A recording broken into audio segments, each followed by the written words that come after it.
ศรัทธาสาธุชนทำผู้ฟังลองกึดบางคนเริ่มกึดแล้วที่มีปัญญานักนะบางคนก็กึดมาตลอดเวลาเพราะบุญบารมีนักสอบสวนกำกับต่อเก่าตลอดเวลาว่าอันนี้วันนี้ถูกกำบ่ถูกกะนะทำถูกกำบ่ถูกกะแง่หันถูกกำบ่ถูกกะนี่อันนี้เป็นผู้กำกับชีวิตที่เป็นจริงแต่เพราะฉะนั้นแต่ละคนนั้นพยายามเนอะกำกับชีวิตต่อเก่าเป็นผู้กำกับละครเนอะอย่าโยมศรัทธากำกับละครชีวิตต่อเก่าที่เป็นจริงพระสงฆ์ก็กำกับละครชีวิตของต่อเก่าเหมือนกันศรัทธานะพระสงฆ์แต่ละตนแต่ละองค์นะกำกับคืออยู่ในพระธรรมวินัยนี้นี่ศรัทธาคืออยู่ในล่มภาคอาสวะพัดนี้คือดีที่สุดเท่าที่จะดีได้นะดีที่สุดเท่าที่จะดีได้อันนี้พระสงฆ์แต่ละตนแต่ละองค์ต้องกำกับนะละครชีวิตของต่อเก่าที่มาเป็นนักบวชบรรพชิตในพระธรรมวินัยนี้ในพระพุทธศาสนานี้ทุกคนก็กู้ตนก็กำลังแสดงละครชีวิตที่เป็นจริงเหมือนกันศรัทธาเขาก็เหมือนกันแต่ละคนแต่ละท่านแต่ละคนก็ต้องแสดงละครชีวิตที่เป็นจริงเพราะฉะนั้นนี่แหละละครนี้บ่ใจสิ้นสุดเด้อศรัทธาเมื่อใดจะสิ้นสุดท่านอาจารย์ เมื่อใดจะสิ้นสุดยังบ่สิ้นสุดเด้อเพราะฉะนั้นแหละเมื่อบ่สิ้นสุดเนี่ยเราก็ต้องกำกับละครชีวิตที่เป็นจริงนี้ไปในทางที่ถูกที่ควรที่ดีที่งามยังบ่สิ้นสุดง่ายๆเด้อตราบใดถ้าเรายังบ่เข้าสู่เส้นทางของพระพุทธศาสนาอย่างชัดเจนและแน่นอนศรัทธาสาธุชนทั้งผู้ฟังจะต้องเวียนว่ายตายเกิดอยู่แบบนี้ตลอดไปจะต้องเวียนว่ายตายเกิดแบบนี้แหละมีสุขมีทุกข์คู่กันไปมีเขามีดำมีสูงมีต่ำนะมีมืดมีสว่างแบบนี้บางวันเฮาก็สุขบางวันเฮาก็ทุกข์ลองกึดพอศรัทธาสาธุชนทั้งผู้ฟังอันนี้จะปานนั้นชีวิตของมนุษย์แต่นี่บ่พ้นอย่างที่อูดนี่บอกว่าจะอยู่ประเทศไหนก็ตามอย่างตอนนี้เนี่ยชายแดนประเทศไทยเริ่มมีปัญหาแล้วประเทศไทยจะเอาจะได้ดีนี่แต่อยู่กันเป็นเพราะไทยนี่บ่อยู่แบบสงบบ่อย่าลูกหลานผายบ่เคยไปก้าวก่ายผายนี่ประเทศไทยแต่ตอนนี้ชายแดนก็มีปัญหานี่เริ่มขึ้นมาปัญหามันต้องมีฮือสถานนี่แบบนี้ต่างประเทศซ้ำให้นี่อย่างที่ศรัทธาพอข่าวๆนะคนที่มีมือถือนี่คนที่มีมือถือหรือมีปัญญานี่จะตรวจสอบนี่พอว่าประเทศไหนเป็นจะได้พ่องนี่เพิ่นมีความทุกข์ยากลำบากเฮาก็มีความทุกข์ยากลำเพิ่นมีทุกข์เหลือเฮาเนาะประเทศเพิ่นได้รับภัยพิบัติเฮาก็ได้รับภัยพิบัติแต่ของเฮาบ่รุนแรงเท่าเพิ่นนี่จะตรวจสอบพอโอ๊ตเดี๋ยวข่าวที่หันที่นี่แต่เอามาพิจารณาอย่าไปทุกข์ใจมาพิจารณาแยกแยะวิเคราะห์ปัญหาต่างๆที่เกิดขึ้นในโลกนี้บ่มีที่สิ้นสุดศรัทธาแต่ละปีมีปัญหาตลอดโลกนี้บ่มีปัญหาเป็นไปบ่ได้เกิดมาเพราะต้องเจอปัญหาเกิดมาต้องอยู่กับปัญหาเกิดมาต้องอยู่กับปัญหาแต่ต้องคอยแก้ไปเรื่อยๆนั่นนะจนกว่าชีวิตจะหาไม่นี่แหละมันมีปัญหานี่แหละพระพุทธองค์เลยต้องสร้างบารมีเสียส่งไข่แสนมหากัปเพื่อจะข้ามปัญหาเหล่านี้ไปให้ได้เพื่อจะข้ามปัญหาเหล่านี้ข้ามวัฏสงสารไปให้ได้เราต้องมาเวียนว่ายตายเกิดแล้วนี่แต่คนยังมาเชื่ออยู่ก็งี้แล้วคนยังมาสนใจกับไปแล้วจะยอมศรัทธาเนี่ยนอกจากผู้ที่มีวาสนามีบุญบารมีทั้งวันที่จะฟังธรรมะและจะเข้าใจและจะหาวิธีการคือพ้นทุกข์คือได้ศรัทธาสาธุชนทั้งผู้ฟังนี่แต่อ้อน่าศรัทธาที่จะพ้นทุกข์คือได้ญาติโยมศรัทธาสาธุชนทั้งผู้ฟังหลายคนหลายท่านที่มาสนทนาธรรม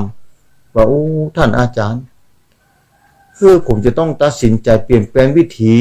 ชีวิตใหม่จะต้องเอาใหม่ละอันนี้จะเริ่มกำกับวิถีชีวิตละครที่เป็นจริงของต่อเก่าแล้วนี่ผมจะต้องเข้าวัดเข้าวาแล้วต่อไปผมจะต้องไปหั่นไปนี่ผมจะต้องนั่งสมาธิภาวนานี่ญาติโยมศรัทธาสาธุชนทั้งผู้ฟังหลายผู้หลายคนนะที่โทรถามมาโทรธรรมะสนทนาธรรมกันบางคนนะ ก็บอกว่าศรัทธาเอ้ยมันบัดเที่ยง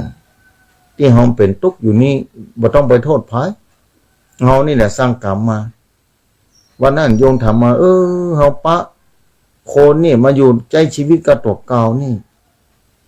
มันเป็นจะได้บันแกว่า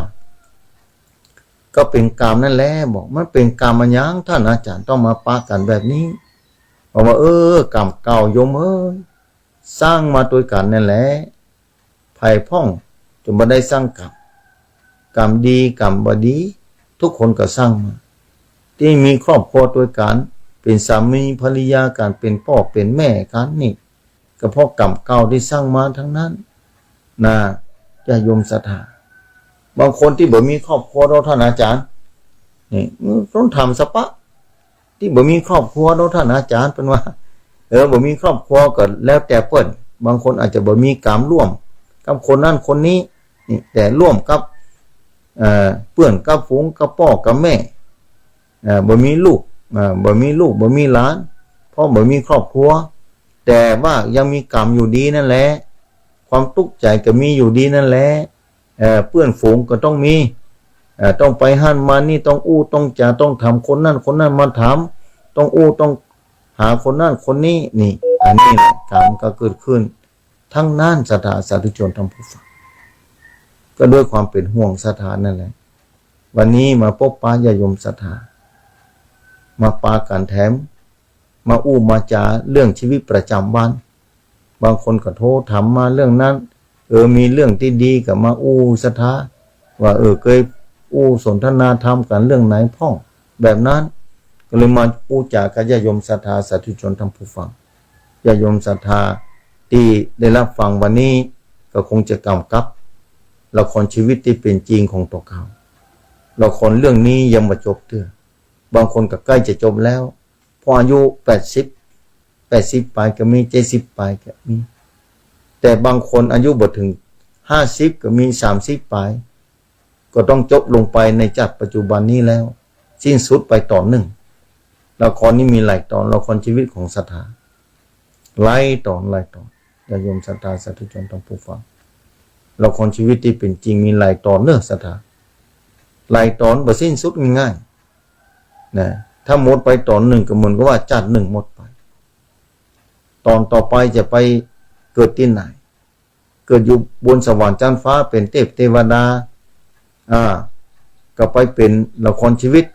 เป็นเทวดาแสดงเป็นเทวดาทำแล้วเทวบุตรเทวดาเป็นเทพธิดาเทพบุตรเทพธิดาอยู่สวรรค์ชั้นฟ้านี่บางคนก็ต้องไปตกอบายภูมินี่นรกเปรตอสุรกายสัตว์เดรัจฉานแสดงละครชีวิตไปเป็นสัตว์เดรัจฉานนี่ญาติโยมศรัทธาอย่างศรัทธามีสัตว์เลี้ยงมีแมวมีหมาเป็นต้นมีงัวควายจังม้ามีเป็ดมีไก่นี่ศรัทธาอันนี้เนี่ยชีวิตทั้งนั้นศรัทธาชีวิตทั้งนั้นเลยเนี่ยต้องแสดงมาละครมาแสดงละครชีวิตฉากหนึ่งต้องเป็นม้าเป็นแมวเป็นหมูเป็นเป็ดเป็นไก่เป็นม้าเป็นจ้างของพระราชาม้าของพระเจ้าอยู่หัวของทหารนี่สมัยก่อนต้องลบกันขี่ม้าขี่จ้างศรัทธาลองขึ้นพอบางคนจ้างแสนรู้นี่ญาติโยมศรัทธาลองขึ้นพอนี่ล้วนแต่เป็นฉากตอนหนึ่งของชีวิตทั้งนั้นตอนนี้ศรัทธามาเป็นมนุษย์มาเป็นคนในโลกนี้ศรัทธาก็ได้เริ่มมากำกับละครชีวิตตอนนี้ดีที่สุดได้มาเป็นมนุษย์ดีที่สุดที่จะได้กำกับชีวิตตัวเก่าคือไปในทางที่ดีที่งามที่ควรที่สุดต้องที่จะดีได้จนกว่าละครชีวิตนี้จะจบลงไปบางคนว่าฟังมันจบปิดชีวิตตัวเก่าด้วยทำอัตตบินิบาตทำร้ายชีวิตตัวเก่าอันนี้นึกว่าชีวิตตัวเก่าจะเสี่ยงไปแต่อันนะมันบ่เสี่ยงเด้อศรัทธามันใจเสี่ยงไงนะบ่ใจจบจะพอจัดนี้ถ้าจบจัดนี้คนไหนมีความทุกข์ก็ฆ่าตัวเก่าเฮียก็หมดละกะศรัทธาไปเดือดร้อนอะไรอย่างมันบ่จบนั่นแหละกามเก่าจะอันนี้เพิ่นว่าหนีคดีเนาะหนีคุกเพิ่นว่าหนีคดีหนีคุกคนที่ทำร้ายชีวิตตัวเก่าฆ่าตัวเก่าหนีคดีหนีคดีหนีคุกหนีกามเปิ้นว่าแต่หนีบ่พ้นน่ะศรัทธาหนีบ่พ้นเนอะน่ะจะไปหนีเนอะศรัทธา บางคนก็จะทำร้ายตัวเก่าจะเอายามากินพ่องจะเอาเชือกมาแขวนคอตายพ่องจะโดดน้ำตายพ่องจะยิงตัวเก่าตายพ่องนี่ปะเลอะบางคนอยู่มาได้ตุกลั่งไปตุกแตะตุกป้าเป็นคนในโลกนี้หนีขึ้นมาโจกไปเสียเอาปืนมาใส่หัวตัวเก่าปึ้งอันนี้กำกับละครชีวิตที่โหดร้ายเกินไปแล้วนึกว่าตัวเก่าจะหนีโป้นแต่หนีบัจใจโป้นสถาหนีบัจใจโป้นเพราะบัจใจปัญญาอันนี้มันมืดชีวิตมันตันนะมันตันตึกนะหนีบ่โป้นญาติโยมศรัทธาหนีบัจใจโป้นเนอะหลายคนโทรมาถามโอ้จะไปแย่บอกนึกว่าจะหนีโป้นกะบัดโป้นตุกน่ะทนไปเถอะบางคนเปิ้นทนอยู่โรงพยาบาลเนี่ยนี่เป็นผู้ป่วยติดเตียงก็มีแต่เปิ้นฟังธรรมะเปิ้นอยู่ได้เปิ้นพอร่างกายเพียงแต่ธาตุทั้งสี่ต้องจำมันเถอะมันจะพังเมื่อไหร่ก็แล้วแต่จิตมันสบายนี่โอ้แต่มาฟังแล้วนี่ม่วนอกม่วนใจคนนั้นฟังโยมนี่เข้าใจธรรมะมันเป็นแบบนี้เนาะบอกคนอยู่กับธรรมะมันมีความสุขแบบนี้ร่างกายทุกข์แต่จะแบบเป็นอย่างนั่งสบายบอกเป็นยังท่านอาจารย์นะบ่เป็นยังแม่นี่จะตายเมื่อใดก็ได้นะร่างกายบ่ได้นี่โอ้อันนี้จิตยังพัฒนาขึ้นมาสูงขนาดนี้ก่อนค่ะนี่ตายบ่เป็นยังปล่อยให้มันร่างกายมันสลายไปคนเดียวแล้วเอาอย่าเป็นที่อยู่โยมตอนนี้ขอถามกำเด้อนี่แต่มาถามเพิ่นนะเพิ่นว่าโอ้แม่ก็เอาลมหายใจนี่กาเป็นที่อยู่นี่เอาลมหายใจเป็นเครื่องอยู่แล้วก็ว่าใจอย่างเดียวกาก็นึกถึงบุญที่เคยทำนี่กาเพิ่นบอกอย่าอ่านพอนึกถึงบุญที่ไปทำที่ห้ามไปทำที่นี่ช่วยเหลือคนนั้นช่วยเหลือคนนี้สร้างบารมีมานึกตลอดจะฟังวิทยุเนี่ยกาเพิ่นว่าอันดีละโยมดีอันนี้ฟังวิทยุเนี่ยกาก็มาเกิดแบบนี้แหละโอ้โหความทุกข์มันร่างกายมันทรมานจังมันเถอะแล้วก็ไม่ได้สนใจร่างกายแล้วจิตมันเป็นสุขท่านอาจารย์บ่เถอะก็รับไปเสียท่านที่ป่วยนะท่านอาจารย์ท่านที่ลงจากเตียงมาใจได้นะต้องประคองตัวเก่ามันเด้อลูกจะปิ้งมาเมื่อใดบอกฮู้ต้องอยู่คนเดียวเป็นบางเวลาเพิ่นบอกโอ้น่าหันใจแต่จิตเพิ่นเข้มแข็งขนาดนั้นจิตเพิ่นอดทนขนาดนั้นต้องโอ้ศรัทธาอันยังจะขนาดนั้นดีใจกับเปิ้นนี่สาธุชนทั้งผู้ฟังลองกึดพอเนาะเนี่ยคนที่มีธรรมะอันนี้เพิ่นว่ามีธรรมะบ่ใช่หูธรรมะนะศรัทธาคนมีธรรมะกับหูธรรมะมันต่างกันนะญาติโยมศรัทธาเอ้ยคนหูกับคนมีมันต่างกันคนหูธรรมะเนี่ยธรรมะได้ตลอดได้อย่างตมานี่หูเล็กๆน้อยๆมาแต่จะมีธรรมะมีปัจจตังรู้ได้เฉพาะตนศรัทธาเหมือนกันฟังธรรมะถึงวันเนี่ยจะมีธรรมะบ่มีธรรมะศรัทธาหูได้โดยตัวเก่าเองศรัทธาจะประสบด้วยตัวเก่าคนเดียวว่าตัวเก่ามีธรรมะกับบ่มีธรรมะนี่มันต่างกันแบบนั้นคนมีกับบ่มีคนหูธรรมะกับคนมีธรรมะมันต่างกันคนหูธรรมะนี่ไปเลอะ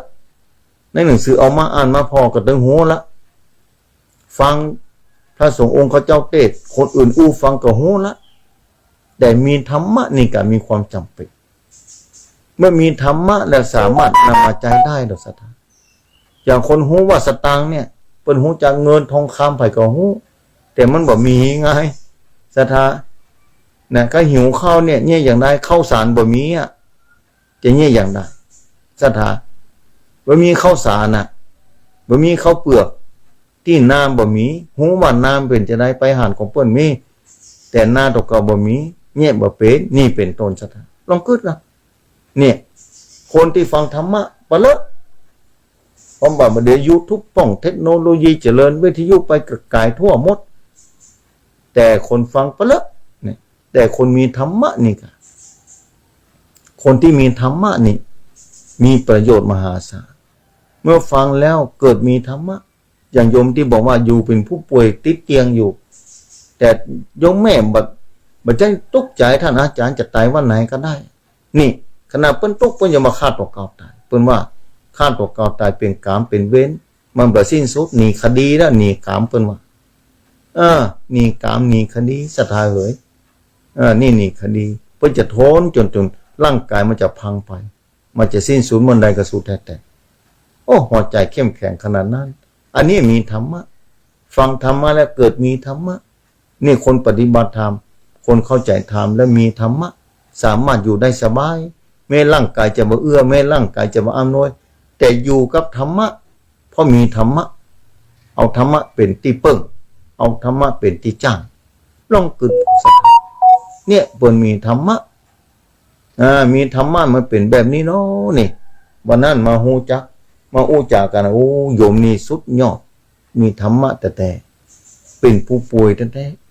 แต่วันไหนก็จ้างมันเถอะนี่อันนี้เพิ่นว่าใจกามเต็มที่บัดนี้คุกบัดนี้คดีเนี่ยใจเมื่อกามมันมีแบบนี้แต่จิตมันบ่ทุกข์กายมันทุกข์บ่ได้นี่เพราะฉะนั้นบางคนนิมนต์พระสงฆ์ไปเทศน์ให้แก่นักโทษในเรือนจำนี่บางคนน้ำตาตกนะบางคนออกมาก็ยังเก่าแล้วเนาะบางคนออกมากลายเป็นคนดีได้สร้างคนดีให้แผ่นดินนี่มันอานิสงส์มหาศาลยี่ตังให้คนหลงตังนี่มาดีนะสถานนะเอาหลงตังนี่ถ้าเขาบอกให้เขาเนี่ยเขาจะประทับใจขนาดไหนจะภูมิใจขนาดไหนเพราะเขาเดินถูกทางคนเกิดมาในโลกนี้ล้วนแต่ต้องการเดินทางที่ถูกที่แต่มาเจอกับหลงตังก็ยังมีอยู่ดีนะศรัทธาเอ้ยเพราะฉะนั้นญาติโยมศรัทธาจะเดินทางถูกกับบ่ถูกอยู่ที่ตัวเก่านี่แหละบุญเก่าตัวบุญใหม่ตัวต้องเสริมสร้างกันไปด้วยกันเพราะฉะนั้นอย่าใจชีวิตนี้กำกับชีวิตนี้คือดีที่สุดอย่างที่บอกไปแต่กี้ว่าแต่ละคนนั้นกำกับชีวิตตัวเก่าเองบ่มีไผเป็นผู้กำกับเฮาคนเดียวเนี่ยเป็นผู้กำกับชีวิตบางคนอาจจะกำกับตัวเก่าและแต่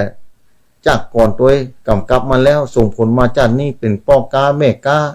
เป็นครูเป็นข้าราชการเป็นตำรวจทหารนี่ได้เป็นพระราชาได้เป็นคนทุกข์คนยากคนลำบากได้เป็นคนบดีได้เป็นคนดีนี่แต่ละคนล้วนแต่เป็นผู้กำกับต่อเขาโอ้ถ้ากำกับไปบ่ถูกกลายเป็นคนบดีหรอนี่ตำรวจยับไปอยู่ในคอกในคุกในตารางออกไปจะบ่เอาแล้วกรรมนี้นี่จะกำกับใหม่เนี่ยกำกับใหม่นี่อันนี้ก็ดีนะญาติโยมศรัทธากำกับชีวิตใหม่ศรัทธาสาธุชนทั้งผู้ฟังเพราะฉะนั้นศรัทธาเอ้ยปีนี้ก็จะเสี่ยงละเหลือเวลาบ่เมินเท่าใดนะบ่ถึงเดือนแล้วเริ่มกำกับชีวิตจับพวงมาลัยชีวิตจะอายุนักอายุน้อยแต่มีโอกาสทั้งนั้นนะมีโอกาสทั้งนั้นที่จะกำกับวิถีชีวิตของตัวเก่าถ้าไผ่กำกับวิถีชีวิตตัวเก่าไปถูกต้องดีงามแล้วก็อนุโมทนาเป็นอย่างยิ่งนะถ้าไผ่กำกับบ่ถูกบ่ควรบ่ถูกที่เด้อก็กำกับจับพวงมาลัยชีวิตของตัวเก่านะขึ้นสู่เส้นทางที่ถูกต้องและดีงามไปให้ได้ญาติโยมศรัทธาบางคนอาจจะขี้เหล้าเมายาบางคนอาจจะติดการพนันบางคนจะเหี่ยวไปเรื่อยเป็นติดอบายมุขแบบนั้นแบบนี้เอาก็เปลี่ยนแปลงวิถีชีวิตได้เปลี่ยนแปลงวิถีชีวิตญาติโยมศรัทธาสาธุชนท่านผู้ฟังเปลี่ยนแปลงพวงมาลัยชีวิตเนี่ยจับให้มันดีเร็วให้มันถูกนะถูกเส้นทางธรรมนี่ญาติโยมศรัทธาบ่เดินล้นต่อเก่าและผู้อื่นเป็นอันว่าดีที่สุดแล้วศรัทธาสาธุชนท่านผู้ฟังนี่เสียงนี้ไปถึงวัดจันทร์พุ่นเนอตะกี้โยมถามว่าอยู่ที่วัดจันทร์แพเนอร์นี่นะอยู่ที่วัดจันทร์นะอนุโมทนานะวัดจันทร์ถ้าจะดังอยู่ในตอนนี้นะหลายที่หลายแห่งจะเปิดสถานเมื่อข้ามปากันเนอะนะ20 ทุ่มเป็นต้นไปนะเมื่อข้ามปากันนะ20 ทุ่มเป็นต้นไปนะ20 ทุ่มนะปากันเมื่อข้ามกำหนึ่งญาติโยมศรัทธาสาธุชนท่านผู้ฟังเมื่อค่ำนี้ปากัน20 ทุ่มเนอะเนี่ยภาคเจ้านี้อาจจะได้ชั่วโมงหนึ่งเดี๋ยวสักกำหนึ่งก็จะเปิดสายศรัทธาวันหลายพื้นที่รอฟังหลายวันแล้วหลายอาทิตย์ที่แล้วก็มาได้เข้าสักกำนะศรัทธาแต่อาทิตย์ที่ผ่านมาเมื่อค่ำบ่ทันได้พออินเทอร์เน็ตมาได้เตรียมไว้ก็ทำพระครูอภิวัตนาวิกรมรองเจ้าคณะอำเภอดอยหล่อเพิ่นโทรมาปะโทผมว่านี่เดี๋ยวก่อนที่จะเปิดสายจะประกาศข่าวสารงานบุญก่อนเนอะศรัทธาสาธุชนท่านผู้ฟังนะข่าวสารงานบุญมีวันที่11นี่ที่วัดปัตตังเจริญเนอะที่อาจารย์ธรรมครูอภิวัตนาวิกรมนี่นะจะทำบุญสืบจัตตาสวดอิติปิโสเมื่อวานอย่างกุปีนั่นก็ศรัทธาเจริญพรเรียนเจริญเนอะนะ ที่วัดปัดตังเจริญนาศรัทธาสาธุชนท่านผู้ฟังที่วัดปัดตังเจริญเนอะเดี๋ยวจะเอาหนังสือมา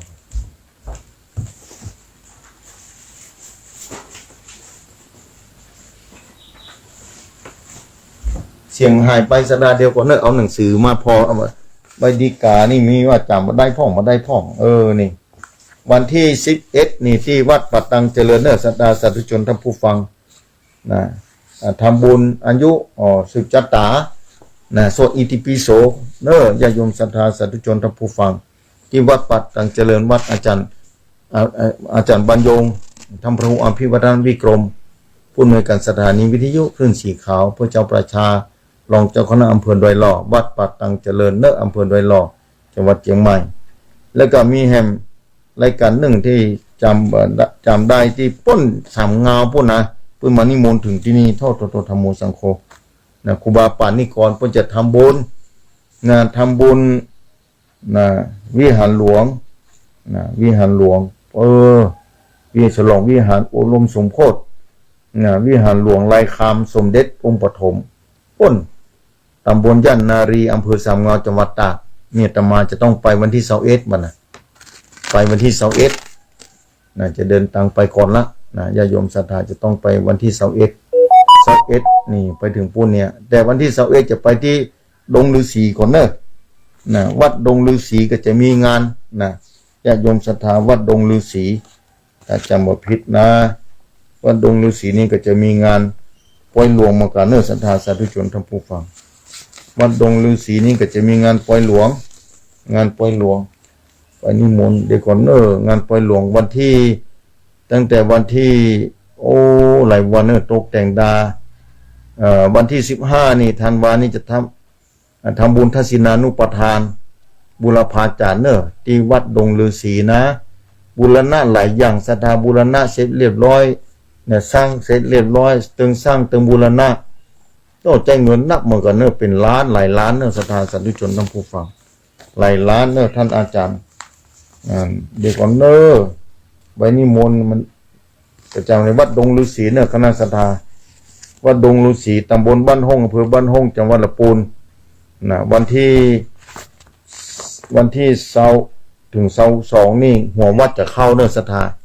แต่วันที่19นี่ประกอบพิธีบวงสรวงผักเจ้านะตั้งขบวนแห่เครื่องไตรยตานเนี่ยจำได้ว่าญาตินะญาติโยมศรัทธาต่างๆนะรอบบริเวณวัดนะร่วมทำบุญนิมนต์พระสงฆ์89ตนกันก็ปูดเข้านักศรัทธาปูไม่ใช่ธรรมดาญาติโยมศรัทธาเจริญพรเรียนเชิญร่วมบุญกันได้นะที่วัดดงฤาษีนะวัดดงฤาษีตั้งวันที่19เป็นต้นไปแล้วเมื่อค่ำมา109ตนเจริญชัยมงคลคาถาพิธีส่งน้ำพระราชทานส่งน้ำพระราชทานวันที่22ถึง21วันที่20ถึง22นี่ทำบุญตักบาตรภาคเจ้านะทำบุญหอวัดต่างๆเนี่ยเครื่องไตรยตานเข้าร่วมทำบุญตลอดวันนี่แต่มาจะไปวันที่21ไป21ดงฤาษีแล้วก็ตีลวดไปป้นจังหวัดตากพุ่นเลยญาติโยมศรัทธาสาธุชนท่านผู้ฟังตีเงาไปจังหวัดตากพุ่นนะอำเภอสามเงาจังหวัดตากต้องไปร่วมงานที่ปูนตัวเพราะฉะนั้นวันที่21ร่วมบุญกุศลกันได้ที่วัดดงฤาษีวันที่11ที่วัดปัดตังเจริญวันที่22มีป้นอำเภอสามเงานะญาติโยมศรัทธาอำเภอสามเงาจังหวัดตากนะอำเภอสามเงาแล้วก็ตอนบ่ายนี้จะได้ไปป้นมานิมนต์ไปสวดถอนของแก้วอารามวัดพุทธบาทห้วยต้มนะเป็นสงฆ์พิธีสวดถอนของแก้วอารามพุทธบาทห้วยต้มตำบลนาทรายอำเภอลีในวันที่21นะเวลาบ่ายโมงจากนั้นก็เดินทางต่อไปที่จังหวัดตากญาติโยมศรัทธาสาธุชนท่านผู้ฟังภายพ่องจะร่วมบุญร่วมกุศลที่วัดไหนก็ตามที่บอกไปนี้เนาะที่หูเข้ามาเจริญพรศรัทธาโทรเข้ามาได้มันเต็งมาละอนุโมทนาเปิดสายให้ศรัทธาโทรเข้ามาได้0892624999เข้ามาเลยศรัทธาฝ่ายที่โทรเข้ามาตะกี้ดังแป๊บกำหนึ่งนะได้ยินแต่มาบ่จบเด้ออนุโมทนาสาธุศรัทธาสาธุชนท่านผู้ฟังเอาโทรเข้ามาได้ศรัทธา โท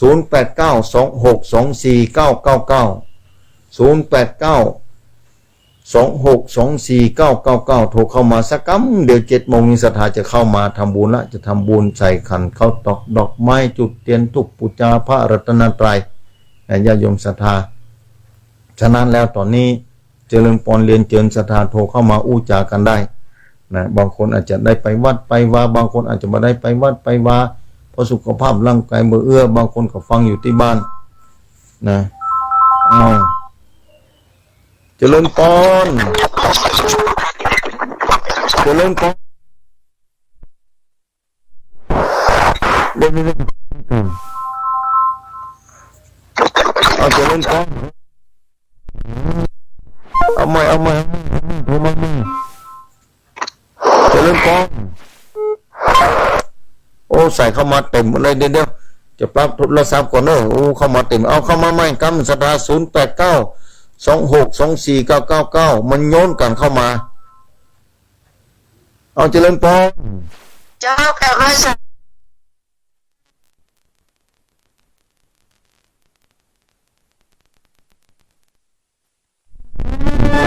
สาธุเนอะเจ้าแก่ไม่แต่เด้อบนรวยได้หนาวแล้วเนาะเจ้าอากาศหนาวเนอะตอนเจ้านี่นะเจ้าทางลูกนี่มอกำปออยู่เจ้าสาธุแก่ไม่แต่เด้อทำประจันเจ้าสาธุเจ้าสาธุอ้อหลุดไปแล้วนะหลุดไปหลุดไปหมดแล้วนะเอาเข้ามาใหม่0892624999ที่หลุดไปก็เข้ามาใหม่เนอะศรัทธาสาธุชนท่านผู้ฟังนะเข้ามาใหม่ได้เอาเจริญพรไหว้ครับอาจารย์วรชัยครับที่ไหนจันได้ผู้วิชาท่านเลยครับน้องเบี้ยวครับอ๋อน้องเบี้ยวกะอยู่ดีมีสุขเนอะน้องเบี้ยวเนอะวันนี้ฟังอยู่ครับฟังท่านอยู่ครับฟังอยู่เนาะอยู่ที่บ้านกับอันน้องเบี้ยวฟังที่ลำปางครับลำปางเนาะพุทธวัดเยาวะครับอนุโมทนาเนอะน้องเบี้ยวเนอะจะได้กำลังใจท่านอาจารย์วรชัยกันนะครับสาธุเนาะสาธุเอาใส่ต่อไปเจริญพรเจ้ากับอาจารย์ท่านอาจารย์นี่คำนวณกะเจ้าไปคำนวณฟังอยู่เจ้านี่คำนวณบ้านดินดำเนาะเจ้าพวกน่ะเมืองปานลำปางพวกเนาะอยู่ดีมีสุขเนอะแม่เนอะกับอาจารย์เจ้าสาธุโอลำปางฟังอยู่เนอะนี่เมืองปานเป็นเจสอนเมืองปานเอาเจริญพรไปแต่เจ้าท่านพระครูแม่บุญลอยบ้านชุกก็ตำบลตะกออำเภอเจ้าอำเภอแม่สวยจังหวัดลำปางเนาะมาได้จังหวัดเชียงรายเจ้าเชียงรายเจ้ามาได้นวัดไปสามพระครูฟังพระครูเขาเนาะฟังอยู่ดีสาธุอยู่ดีมีสุขบุญรักษาเอาใส่ต่อไปเจริญพรเดี๋ยวเนี่ยมันหลุดเข้าไปแล้วนะเดี๋ยวเราสักคำสะดามโยนกันเข้ามาเต็มเลยนี่บ่ได้ยินละนี่มีบัวเขียวก็นี่ออกมาชื่อออกมานี่แต่มันเดี๋ยวเราสักคำหนึ่งเสียงมันอันนี้ศรัทธาสาธุชนท่านผู้ฟังเดี๋ยวเราสักคำมีบัวเขียวโทรมาคำเริ่มเป็นบัวเขียวถ้าจะแม่นนะหลุดไป0892624999 0892624999มันโยนเข้ามาหนึ่งสถาบันทีโทรเข้ามาโจรกันเข้ามานั่นเจริญพรไปจ้าอาจารย์เจ้าไม่ไปเลยนี่อันนี้วังเหนือลำปางวังเหนือแม่เรือนแสนต่ออยู่ดีมีสุขเนอะแม่เรือนเนอะเจ้าอาจารย์เดียวกันเนอะสาธุเอาใส่ต่อไปเจริญพร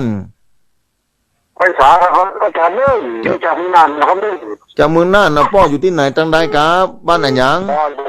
อยู่บ้านต้นน้อยภูเพียงจังหวัดน่านบ้านต้นน้อยภูเพียงจังหวัดน่านเนาะฟังดูโจมาถึง3แล้วนี่อยู่ดีมีสุขเนอะพ่อเนอะจะได้ใจดีใจเนาะฟังดูจะได้ใจเนาะดีใจนะพ่อเนาะ เอาพระอาจารย์อยู่นี่ก็จะได้ เหมือนกันเนอะปอนเนอะ สักเป็นสักเป็นนี่ได้ใจนี่ สาธุสาธุเนอะ ครับ สาธุสาธุนี่เหมือนนั่นปุ่นนั่นเนี่ยเจริญปอนเจริญปอนว่าจะได้ไหมบัวเขียวโอละว่าเนี่ยโอละว่าวีอ่ะเนี่ยใส่ให้จีหรอ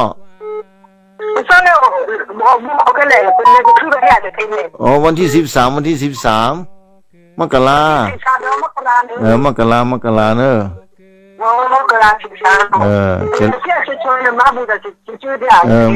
โตนะว่าอยู่ดี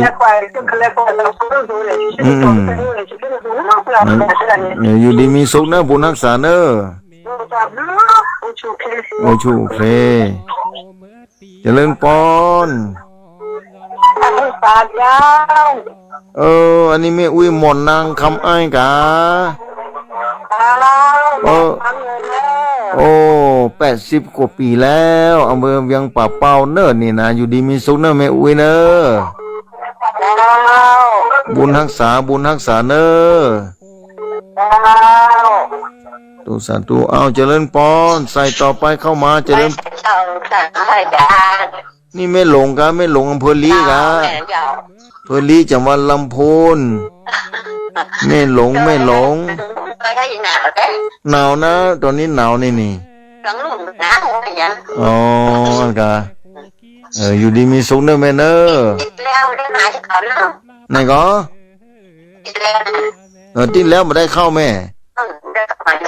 วันนี้มาเข้าเนอะมาข้ามปากกันความเนอะอยู่ดีมีสุขเนอะใส่ต่อไปเจริญปอนฟังวิทยุเอาเนอะฟังทางวิทยุเนอะเจริญปอนฟังทางวิทยุเนอะเอาใส่ต่อไปเจริญปอนไม่ใช่เจ้าอีกอ่ะแม่น้อยท่าโทษก็เนี่ยเจ้าแม่ขอถามครับเพราะว่าแม่บดีคนนี้แม่ปกปังให้ลูกก็หลายมดแล้วแม่มันง่ายอย่างไม่อยู่ครับธรรมะธรรมโมทุกวันให้ทานดีแล้วกะแม่ก็แม่ปกปังเขาไปหมดแล้วแม่ก็อยู่คนเดียวเนี่ยเฮ้ยลูกเต้าหลานเรียนอยู่ตัวไอ้พ่องกาเขาอยู่คนละหลังเจ้าอันอยู่ใกล้กันฮะนะก้าเจ้าอยู่ดีมีสุขเนอะแม่เนอะจังแม่ก็อยู่กับธรรมะธรรมโมเองเนาะนั่นกันอยู่กับธรรมะนี่แหละดีแล้วแม่ก็เอา80แล้วนะนั่นกันโอ้80ดียังละอยู่ได้ละจ้าบุญรักษาเนอะแม่เป็นกำลังใจท่านนะสาธุเนอะจ้าใส่ต่อไปเจริญพรเจ้าไม่ตาเจ้าป้าตาไม่มาที่สมัยนั้นแล้วหันชักเลยเจ้าหันชักนั่นแหละหันชักหนอเจ้าฟังเด็กเจ้ากล่าวขึ้นมาได้ยินเลยติดแล้วเจ้าติดแล้วมาได้เข้าแม่ติดแล้วมาได้เข้าติดนี่ก็คืนนี้จะเข้าเนอะเจ้าแม่ลงกันดาหมดเลยเจ้าเนอะอยู่ดีมีสุขเนอะเจ้าสาธุเจ้าสาธุเอาใส่ต่อไปแล้วใส่เนอะเจริญพรพระอาจารย์แน่แม่ยังก็แม่บุญศรีกะเจ้าฟังอยู่เนอะฟังอยู่เนอะมุนเฮามุนแสดงแล้วความเนี่ยพระอาจารย์แสดงแม่ก็กำกับผู้กำกับด้วยแม่น่ะเป็นละครของเฮานี่มันสูงแบบมาคนละแบบคนละอย่างอาจารย์แบบปิ้นยางเหมือนกันที่เพิ่นแสดงหนังอันละครตบกันตีกันมันบ่มีอาจารย์อันนั้นละครปลอมละครแท้ของตัวกลางนี่ละครแท้ละครของเขานี่เลี้ยงลูกเลี้ยงหลานเนาะอาจารย์ของตัวกลางนี่แหละของแท้มีธรรมะโดยถึงมันชิดมันพาเขาไปอาการอยู่ดีมีกำลังใจเนอะอาจารย์เนอะอยู่ดีมีสุขบุญรักษาเนอะเจ้าไว้ซะเจ้าใส่สุดท้ายแต่ละกับนี่เจริญพรอาจารย์ เจ้านะเจ้าแม่วิเอ็นอยู่เสมอฟังกับเจ้า น่านแม่อุยอินเสมิงแม่ศาสตร์ปัดโทฟังอยู่นะแม่นอ เจ้าฟังตลอดที่เดือนอาจารย์มาสมชาติแทนนะเนาะ ป้นแต่นะ ได้ยินสักกับ อยู่ดีมีสุขนะแม่เนอะ มาดูเรดิโอนะเจ้าเจ้า บรรทุงเรดิโอเนาะอนุโมทนากับเจ้าของสถานีเนาะ เจ้าไปก่อนนะตลอดนะเจ้า สาธุเนอะอยู่ดีมีสุขเนอะ สาธุสาธุ ถูคงเอาไว้ที่นี่ก่อนเนอะใส่ต่อไปห้ามบันไดเนอะขออภัยเนอะอยู่ดีมีสุขบุญรักษาญาโยมศรัทธาสาธุชนท่านผู้ฟังเวลาได้หมดลงไปแล้ววันนี้นะได้เวลาหมดลงไปแล้วปากันส่งทุ่มเป็นต้นไปเนอะในค่ำคืนวันนี้ เจ้าวันนี้ขอศรัทธาสาธุชนท่านผู้ฟังที่ติดตามฟังรายการภาคเจ้า ได้นำรายการนี้จัดท่านผู้ฟังไปก่อนวันอาทิตย์หน้าภาคเจ้าด้วยกันมาปากันมาข้ามปากันส่งทุ่มเป็นต้นไปบุญใดกุศลใดที่ศรัทธาสาธุชนท่านผู้ฟังกระทำมาแล้วโดยตลอดขอบุญกุศลนี้จงเป็นปัจจัยให้ญาโยมศรัทธาสาธุชนท่านผู้ฟังมีความสุขมีความสวัสดีได้กำกับละครชีวิตของตัวเก่าไปทางที่ดีที่ควรที่งามยิ่งขึ้นไปจนถึงละครชีวิตจบลงไปด้วยบริบูรณ์นั่นจงจับมีอายุวันโนสุขังพระลัง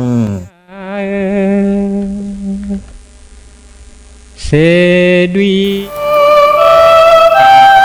ชีวิตมนุษย์มีสุขมีทุกข์ดีใจ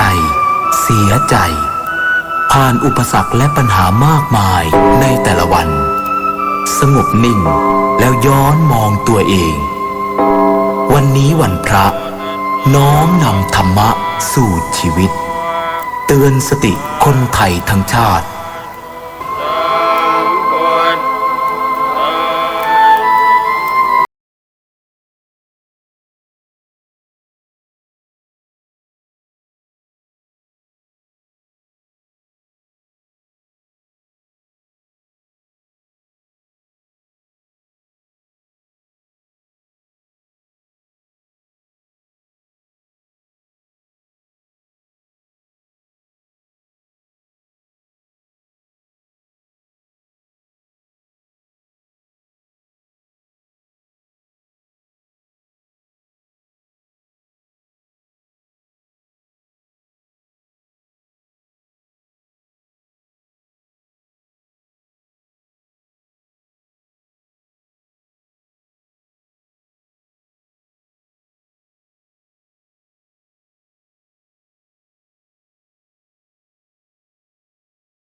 1669 กระดูกหัก เรียก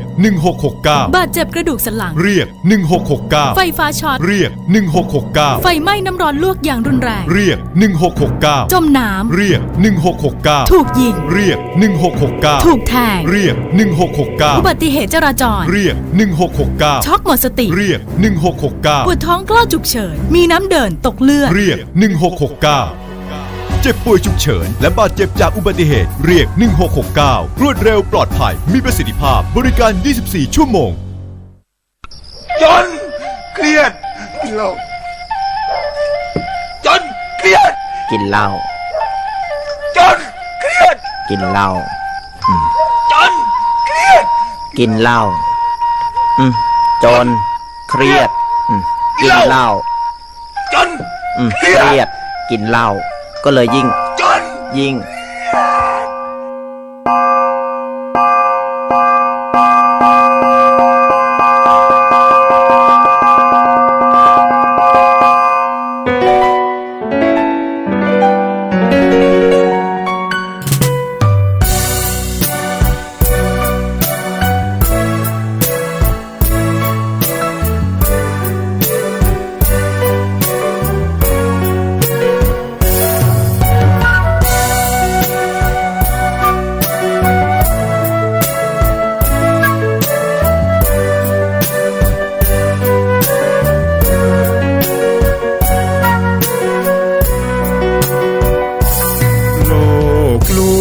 ชวนให้คิดอนิจจังทุกสิ่งไม่ยั่งยืนจีรังย่อมผุพังตามกาลเวลาจะฝืนให้ยั่งยืนจนสิ้นโลกาอย่าได้หวังดังปรารถนาองค์พระพุทธาท่านตรัสสอนไว้เกิดแล้วคงไม่แคล้วต้องชราแก่อาคราวแก่สมปัญญาทั่วภารามีทมไปเจ็บทุกข์ย่อมเวียนวนมีพ้นใครๆสัตว์โลกล้วนรู้แน่แก่ใจเกิดแก่เจ็บตายหลีกไปไม่พ้นใครหลงคิดหลงติดอัตตาว่าใจแจ้งกมลแม้นใครปลงได้คงสุขล้นชีวิตมีมองมนเกิดมาเป็นคนสมบูรณ์ดับหายเพียงร่างกายไว้ชีวาแต่กุศลผลกรรมธรรมาย่อมแปลงค่ากลายเป็นทุนส่งผลให้ทุกคนเวียนวนไม่สูญสุขและทุกข์เป็นไปตามทุนที่พวกคุณได้ก่อทำมา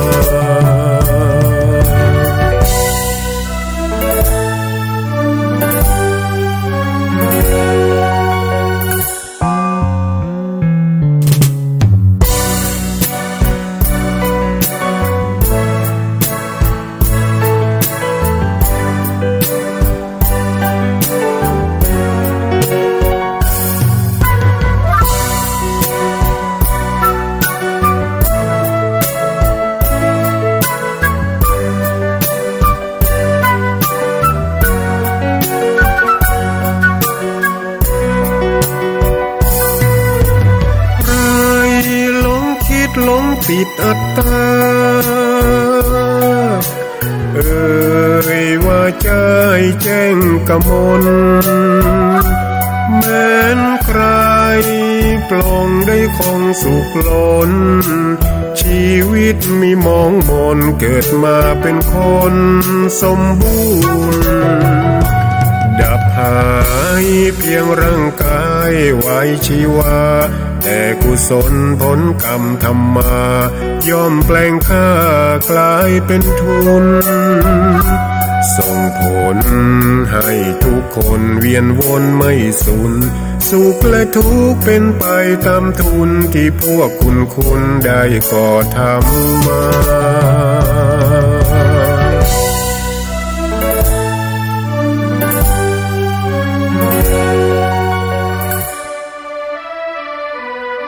นอกจากนี้ครับท่านนายกรัฐมนตรียังสั่งการเพื่อที่จะเดินหน้าตรวจสอบพื้นที่ตกหล่น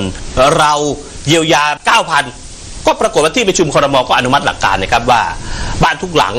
9,000 และขั้นตอนต้องน้อยนะฮะจริงๆแล้วกำนันผู้ใหญ่บ้านระดับตำบลอบตเนี่ยช่วยรับรองอยู่แล้วแต่กรณีที่ท่านควรจะถ่ายภาพไว้เก็บไว้หน่อยครับเพราะว่าหลังจากนี้เนี่ยมันจะมีรายละเอียดครับถ้าถ่ายเก็บไว้นะครับเวลาทางการเข้าไปตรวจสอบเขาก็จะได้จัดลำดับการให้เงินเยียวยาให้กับท่านได้เหมาะสมกับสิ่งที่ท่านเสียหายไปนะครับจริงๆแล้วก็ไม่อยากให้เกิดขึ้นรัฐบาลก็กำลังเร่งแก้ไขปัญหาอย่างเป็นระบบขณะที่นายคาดาฟีเซงประชาชนชาวนราธิวาสกล่าวรู้สึกขอบคุณที่รัฐบาลได้เข้ามาดูแลประชาชนที่ได้รับความเดือดร้อนจากปัญหาอุทกภัยในครั้งนี้โดยเฉพาะเงินเยียวยาจำนวน 9,000 บาทขอขอบคุณรัฐบาลที่ได้มาช่วยเหลือชาวใต้ไม่ว่าจะเป็นนราธิวาสยะลาปัตตานีหรือสงขลาบางส่วนที่มีน้ำท่วมนะครับที่ไม่ทอดทิ้งไม่ว่าจะเป็นคณะรัฐมนตรีที่ได้ลงมาช่วยได้มาดูแลได้นั่งเรือมาแจกข้าวน้ำให้กับผู้ประสบภัยในครั้งนี้นะครับและอีกเรื่องหนึ่งที่ต้องขอบคุณมากๆก็คือในการเยียวยาจะให้เงิน 9,000 บาทเพื่อให้ครอบครัวต้องขอบคุณครับเช่นเดียวกับนางสาวโลสละสนิประชาชนที่เดินทางมารับสิ่งของบริจาคได้กล่าวขอบคุณนางสาวแพทองธารชินวัตรนายกรัฐมนตรีที่สั่งการให้ทุกหน่วยงานมาดูแลในช่วงสถานการณ์อุทกภัยที่เกิดขึ้นไม่เคยท่วมประมาณ30 ปีแล้วก็ว่าดีค่ะเพราะว่าเอาของมาดูแลจิตใจของชาวบ้านและก็เยียวยาเอาของมาให้มีถุงพระราชทานมีของกาชาติและก็อาหารเอามาแจกจ่ายให้ชาวบ้านขอขอบคุณที่รัฐบาลก็จะช่วย 9,000 ท่านนายกที่เป็นห่วงคนใต้ขอบคุณมากๆค่ะทั้งนี้ขอให้ประชาชนในพื้นที่ประสบอุทกภัยที่เข้าหลักเกณฑ์ของการจ่ายเงินเยียวยาขอให้ประชาชนผูกบัญชีพร้อมเพย์กับบัตรประจำตัวประชาชนเมื่อเจ้าหน้าที่สำรวจข้อมูลความเสียหายและยืนยันข้อมูลเรียบร้อยแล้วธนาคารออมสินจะโอนเงินเข้าบัญชีธนาคารของผู้ประสบอุทกภัยตามที่ได้แจ้งไว้ทันทีนพศรแก้วคำรายงานกรมป้องกันและบรรเทาสาธารณภัยเตรียมพร้อมทีมปฏิบัติการและเครื่องจักรกลสาธารณภัยเฝ้าระวังน้ำท่วมภาคใต้อย่างเต็มที่นายสหรัฐวงศ์สกุลวิวัฒน์รองอธิบดีกรมป้องกันและบรรเทาสาธารณภัยหรือปภ.เปิดเผยว่ากองอำนวยการป้องกันและบรรเทาสาธารณภัยกลางส่วนหน้านราธิวาสได้ติดตามสถานการณ์อุทกภัยในพื้นที่ภาคใต้พบว่าสถานการณ์ภาพรวมน้ำลดลงทุกจังหวัดอย่างไรก็ตามยังคงให้จังหวัดตรึงกำลังเจ้าหน้าที่และเครื่องจักรกลสาธารณภัยรองรับการเผชิญเหตุหากเกิดฝนตกหนักและเกิดสถานการณ์ระลอก2ซึ่งเป็นไปตามข้อสั่งการเน้นย้ำของนายอนุทินชาญวีรกูลรองนายกรัฐมนตรีและรัฐมนตรีว่าการกระทรวงมหาดไทยรวมถึงนายภาสกรบุญยลักษณ์อธิบดีกรมป้องกันและบรรเทาสาธารณภัยที่ได้กำชับให้ทีมปภ.ส่วนหน้าลงพื้นที่ติดตามสถานการณ์และร่วมกับจังหวัดในการเตรียมพร้อมเผชิญเหตุและให้การช่วยเหลือประชาชนส่วนในพื้นที่จังหวัดยะลาตามแนวแม่น้ำสายบุรีได้นำรถผลิตน้ำดื่มให้บริการน้ำดื่มสะอาดแจกจ่ายให้กับผู้ประสบภัยหน้าที่ว่าการอำเภอรามันและจัดเตรียมถุงยางชีพเพื่อนำแจกจ่ายให้ผู้ประสบภัยแล้วโดยปัจจุบันจังหวัดยะลาได้มอบถุงยางชีพช่วยเหลือผู้ประสบภัยแล้ว 33,861 ถุงขณะที่ความพร้อมของศูนย์พักพิงร่วมใจอุ่นไอรักตำบลบ่อทองอำเภอหนองจิกจังหวัดปัตตานีมีความพร้อมรองรับผู้อพยพได้ถึง300 คนหากมีสถานการณ์สามารถอพยพเข้าได้ทันทีรวมถึงได้ติดตามการปฏิบัติงานของทีมศูนย์ปภ.เขตยังคงนำเครื่องสูบน้ำเร่งระบายน้ำที่ท่วมขังในย่านเศรษฐกิจของเมืองปัตตานีโดยมีนายกเทศมนตรีเมืองปัตตานีนำตรวจจุดที่ต้องเร่งแก้ไขบริเวณสะพานเดชานุชิตและสถานีสูบน้ำและประตูระบายน้ำสะพานบันเช่งธนาคารออมสินออกผลิตภัณฑ์สินเชื่อที่อยู่อาศัยสำหรับผู้สูงอายุนายวิชัยรัตนากรผู้อำนวยการธนาคารออมสินกล่าวว่าปัจจุบันสังคมไทยเข้าสู่สังคมผู้สูงวัยธนาคารออมสินจึงออกผลิตภัณฑ์สินเชื่อที่อยู่อาศัยสำหรับผู้สูงอายุในวัยเกษียณเพื่อเปลี่ยนที่อยู่อาศัยเป็นเงินบำนาญรายเดือนวงเงินกู้สูงสุด10 ล้านบาทกรณีบ้านที่อยู่อาศัยให้วงเงินสินเชื่อตามราคาประเมินพระราชบัญญัติจัดสรรที่ดินไม่เกิน70%ของราคาประเมินห้องชุด ให้วงเงินสินเชื่อไม่เกิน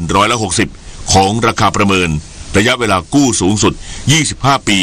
โดยผู้กู้ต้องมีอายุ60 ปีขึ้นไปแต่ไม่เกิน80 ปี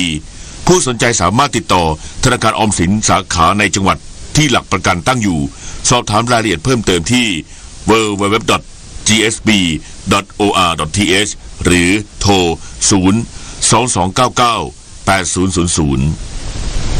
กรมการขนส่งทางบกดำเนินมาตรการลดมลพิษจากฝุ่น PM 2.5 จัดเจ้าหน้าที่ตรวจเข้มควันดำรถบรรทุกและรถโดยสารสาธารณะอย่างต่อเนื่องนายสุรพงษ์ปิยโชติรัฐมนตรีช่วยว่าการกระทรวงคมนาคมเปิดเผยว่าได้สั่งการกรมการขนส่งทางบกลงพื้นที่ตรวจเข้มควันดำรถบรรทุกและรถโดยสารสาธารณะตามมาตรการลดมลพิษจากฝุ่นละอองขนาดเล็ก PM 2.5 จากภาคคมนาคมขนส่งอย่างเคร่งครัดโดยช่วงปลายปีประเทศไทยจะเข้าสู่ช่วงฤดูหนาวทำให้พบปัญหาฝุ่น PM 2.5 สะสมอยู่ในอากาศจำนวนมากพร้อมประสานขอความร่วมมือสหพันธ์การขนส่งทางบกแห่งประเทศไทยและผู้ประกอบการขนส่งด้วยรถบรรทุกไม่ประจำทางหลีกเลี่ยงการขนส่งสินค้าและการวิ่งรถเปล่าในช่วงเทศกาลปีใหม่เพื่อลดปัญหาการจราจรแออัดและลดอุบัติเหตุด้านนายจิรุตวิสารจิตอธิบดีกรมการขนส่งทางบกกล่าวว่ากรมการขนส่งทางบกได้จัดเจ้าหน้าที่ตรวจสอบค่าควันดำในเขตกรุงเทพมหานครปริมณฑลและตรวจสอบรถโดยสารประจำทางณอู่รถขสมกทั้ง8เขตการเดินรถจำนวน21แห่งรวมถึงที่สถานีขนส่งผู้โดยสารกรุงเทพจตุจักรเอกมัยสายใต้บรมราชชนนีอย่างต่อเนื่องตั้งแต่วันที่1ตุลาคมถึงวันที่4ธันวาคม2567ดำเนินการตรวจรถโดยสารและรถบรรทุกแล้วจำนวน 12,549 คันพบรถที่มีค่าควันดำเกินเกณฑ์ที่กำหนดจำนวน20คันและดำเนินการพ่นห้ามใช้แล้วพร้อมกำชับให้ผู้ประกอบการต้องนำรถไปแก้ไขให้เรียบร้อยจึงจะสามารถนำรถมาให้บริการประชาชนได้ต่อจากนี้ไปขอเชิญรับฟังไทยคู่ฟ้ารัฐบาลห่วงใยคุณภาพชีวิตชาวนาไทยคณะรัฐมนตรีจึงมีมติเห็นชอบโครงการสนับสนุนค่าบริหารจัดการและพัฒนาคุณภาพผลผลิตเกษตรกรผู้ปลูกข้าวปีการผลิต 2567/68 โดยรัฐบาลจ่ายเงินสนับสนุนแก่เกษตรกรไร่ละ 1,000 บาทครัวเรือนละไม่เกิน10ไร่รวมครัวเรือนละไม่เกิน 10,000 บาทครอบคลุมกลุ่มเป้าหมาย 4.61 ล้านครัวเรือนเพื่อช่วยแบ่งเบาภาระความเดือดร้อนลดต้นทุนการผลิตให้เกษตรกรผู้ปลูกข้าวมีรายได้เพิ่มขึ้นสามารถดำรงชีพอยู่ได้ตลอดจนมีกำลังใจในการเพิ่มประสิทธิภาพการผลิตข้าวโดยใช้แหล่งเงินทุนจากธนาคารเพื่อการเกษตรและสหกรณ์การเกษตรหรือธกส.และให้ธกส.ขอรับจัดสรรงบประมาณรายจ่ายประจำปีต่อไปค่ะ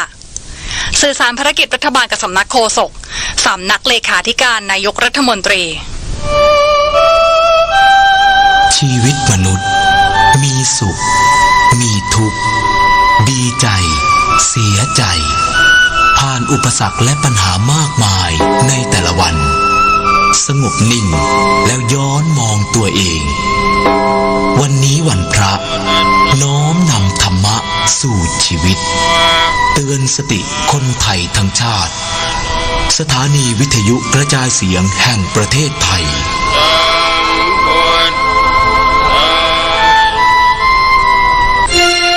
เนื่องในโอกาสพระราชพิธีมหามงคลเฉลิมพระชนมพรรษา6 รอบ 28 กรกฎาคม 2567 และฉลองการสถาปนาความสัมพันธ์ทางการทูต 50 ปีไทยจีนในปีพุทธศักราช 2568 รัฐบาลขอเชิญชวนร่วมสักการะพระบรมสารีริกธาตุพระเขี้ยวแก้วจากสาธารณรัฐประชาชนจีนมาประดิษฐานเป็นการชั่วคราวณประเทศไทยระหว่างวันที่ 5 ธันวาคม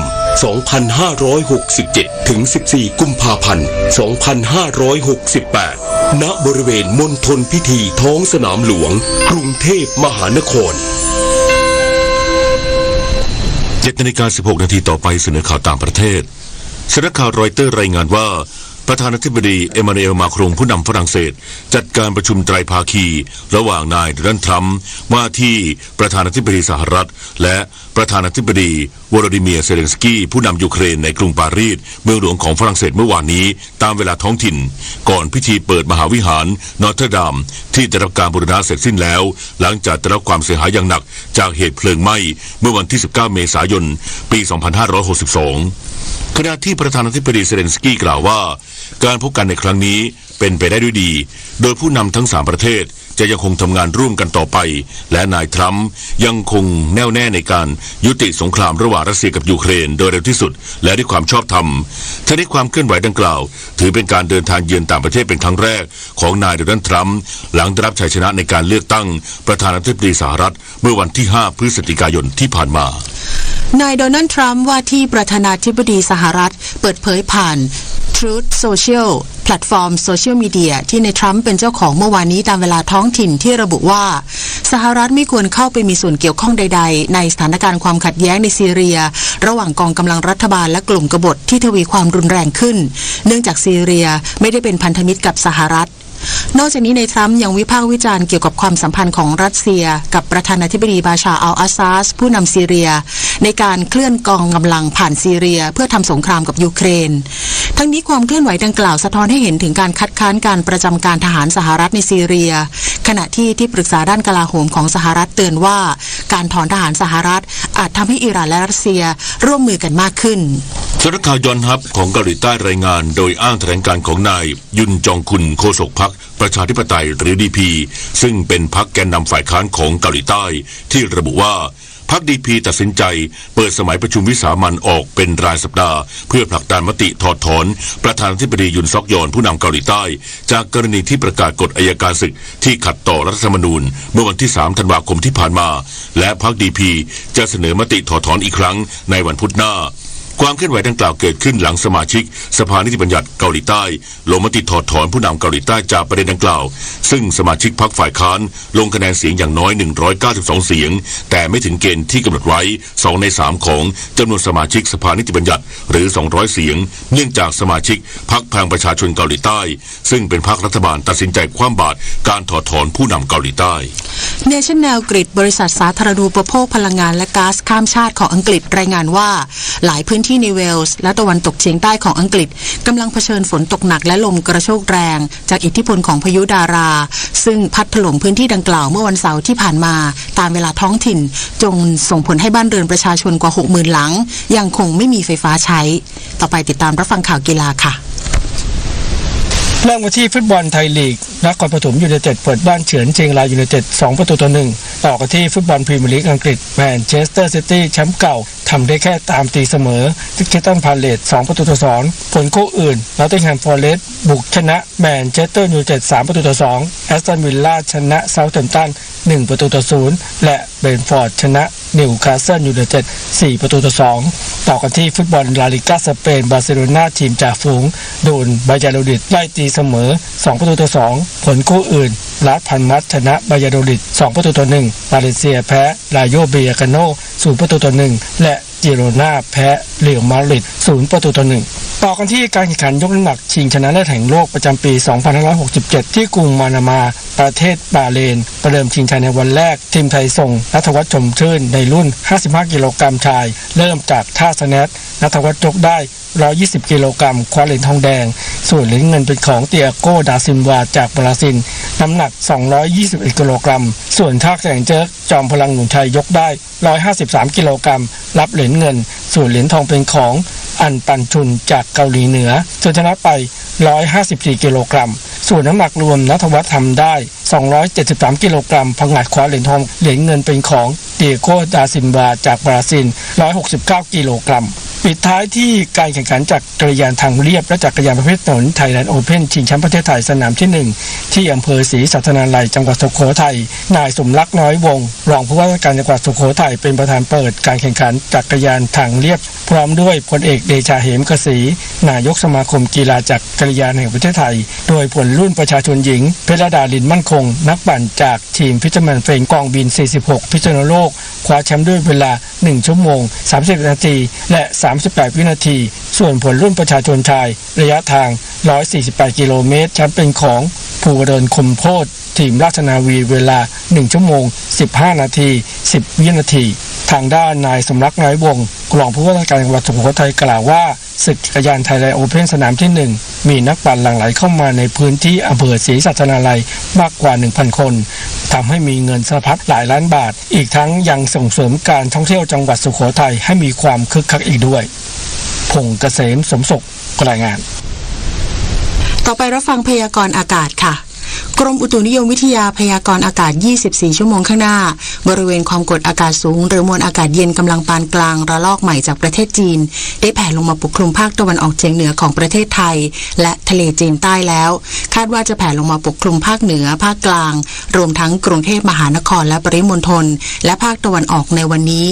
ลักษณะเช่นนี้ทำให้ประเทศไทยตอนบนมีอากาศเย็นลงกับมีลมแรงและอุณหภูมิจะลดลง 1-3 องศาเซลเซียสสำหรับบริเวณยอดดอยมีอากาศหนาวถึงหนาวจัดส่วนยอดภูมีอากาศหนาวขอให้ประชาชนในบริเวณดังกล่าวดูแลรักษาสุขภาพเนื่องจากสภาพอากาศที่เย็นลงรวมถึงระวังอันตรายจากอัคคีภัยที่อาจจะเกิดขึ้นเนื่องจากอากาศแห้งและลมแรงสำหรับมรสุมตะวันออกเฉียงเหนือที่พัดปกคลุมอ่าวไทยและภาคใต้เริ่มมีกำลังแรงขึ้นทำให้ภาคใต้ตอนล่างมีฝนตกหนักบางแห่ง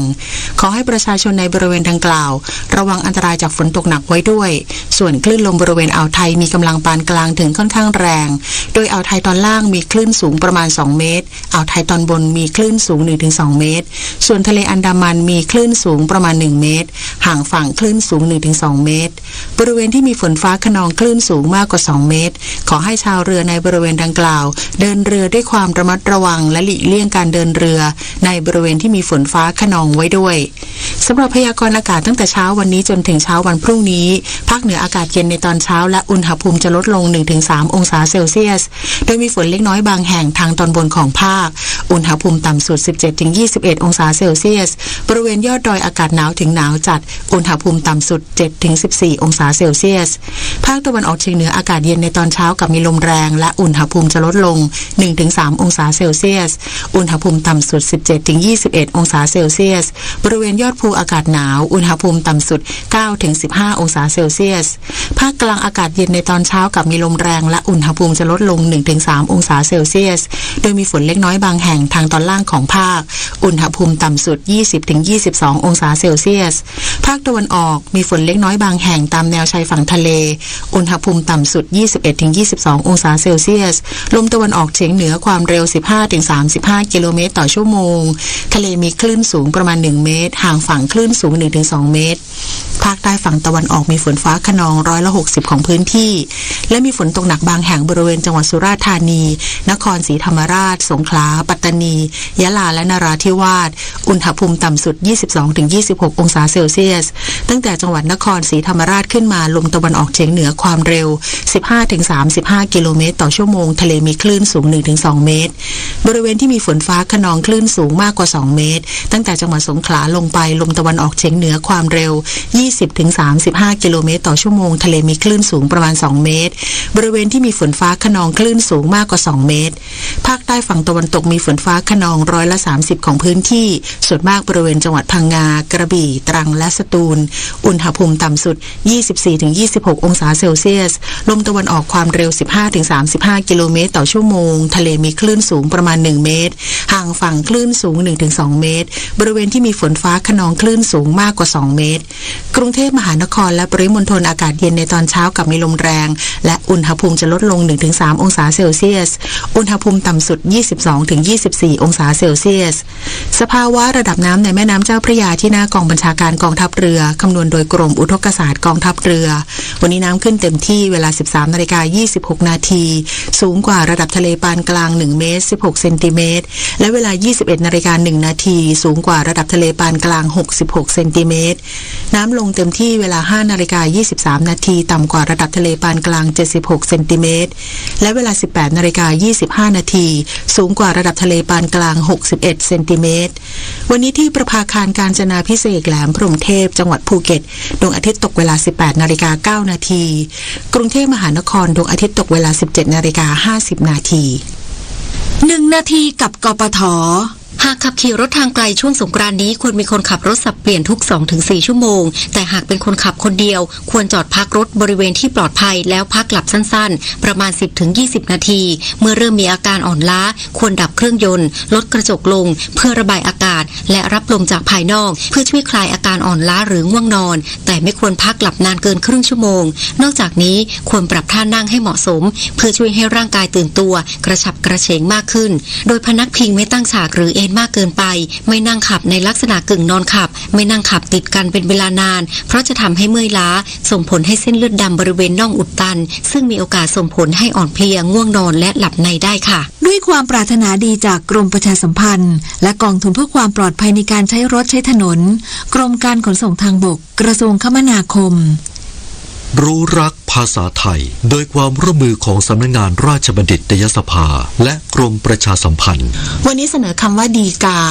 คำว่าดีกามาจากคำภาษาบาลีว่าตีกาไทยใช้คำว่าดีกามานานแล้วและใช้ในความหมายต่างๆกันเช่นคำว่าดีกาความหมายที่1หมายถึงหมายเรียกดีกาความหมายที่2หมายถึงถ้อยคำเช่นพุทธดีกาหมายถึงถ้อยคำของพระพุทธเจ้าดีกาความหมายที่3หมายถึงคำร้องทุกข์ดีกาความหมายที่4หมายถึงหนังสือที่บอกเรื่องราวต่างๆดีกาความหมายที่5หมายถึงใบขอเบิกเงินและดีกาความหมายที่6หมายถึงใบรับสิ่งของหรือใบรับเงินเช่นดีการับสวยสิ่งของที่ส่งมาจากหัวเมืองปัจจุบันคำว่าดีกายังคงมีความหมายบางความหมายข้างต้นและมีความหมายอื่นเช่นดีกาพาหุงหมายถึงชื่อคัมภีร์หนังสือที่แก้หรืออธิบายคัมภีร์อรรถกถาผู้มีคำถามการใช้ภาษาไทยสอบถามได้ที่ www.orst.go.th สาระนานากับสารานุกรมไทยวันนี้เสนอตอนแมลงที่เป็นศัตรูสำคัญของไหมแมลงที่เป็นศัตรูสำคัญของไหมคือแมลงวันลายแมลงวันชนิดนี้ตัวโตและปราดเปรียวกว่าแมลงวันบ้านตัวผู้ตัวโตกว่าตัวเมียชอบวางไข่บนตัวไหมเมื่อไข่ฟักท่านกำลังรับฟังสถานีวิทยุพระพุทธศาสนาคณะสงฆ์อำเภอฝางวิทยุธรรมะเพื่อพระพุทธศาสนาและชุมชนเครือข่ายวิทยุชุมชนภาคเหนือท่านกำลังรับฟังสถานีวิทยุชุมชนเพื่อการเผยแพร่พระพุทธศาสนาในเครือข่ายสถานีวิทยุคลื่นสีขาวโขทัยเชียงรายแพร่แม่ฮ่องสอนท่านกำลังรับฟังสถานีวิทยุพระพุทธศาสนาคณะสงฆ์อำเภอฝางต่อจากนี้ไปขอเชิญท่านรับฟังรายการธรรมะประทีปสองทาง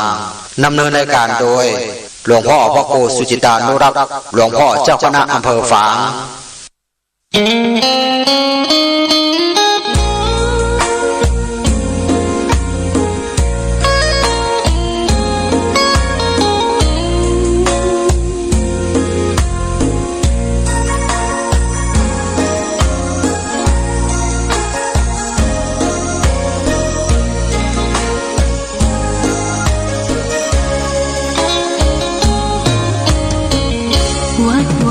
อารามเรื่องร้องพ้องฟ้าสืบสานนานมาล้านนาแดนไทยวัดพระบาทอุดมน้ำบ่อสาเล่าขานกันมานานไกลศาสนายิ่งใหญ่ของชนชาวไทยพระพุทธบาทจำลองของพระสัมมาองค์พระศาสดาพุทธบูชากราบไหว้องค์พระเจ้าฝางอุดมศิลป์ผู้สร้างสรรค์มานานไกลนามอุดมก้องไปสมในฉายาก่อนเป็นวัดร้างโบราณสืบสาน2524พระมหาราชครูเกษราปัญญาปรมาติกาจารย์จากวัดดับไผ่เชียงใหม่สืบสานเวลาผ่าน131 ปีนานไกลวัดพระบาทอุดมรุ่งเรืองงามตา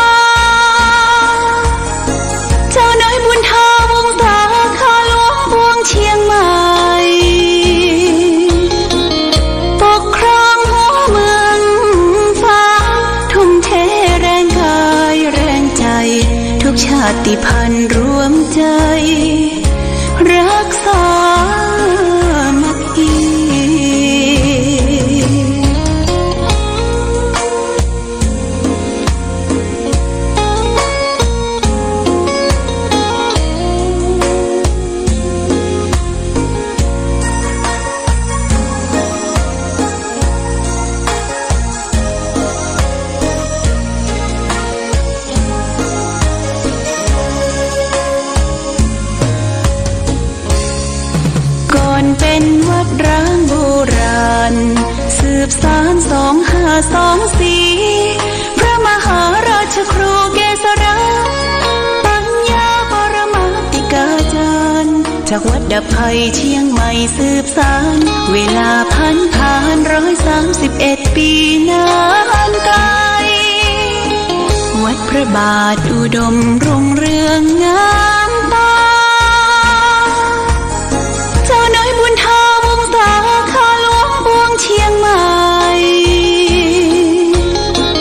ปกครองหัวเมืองฟ้าทุ่มเทแรงกายแรงใจทุกชาติพันธุ์รวมใจรักษามัคคี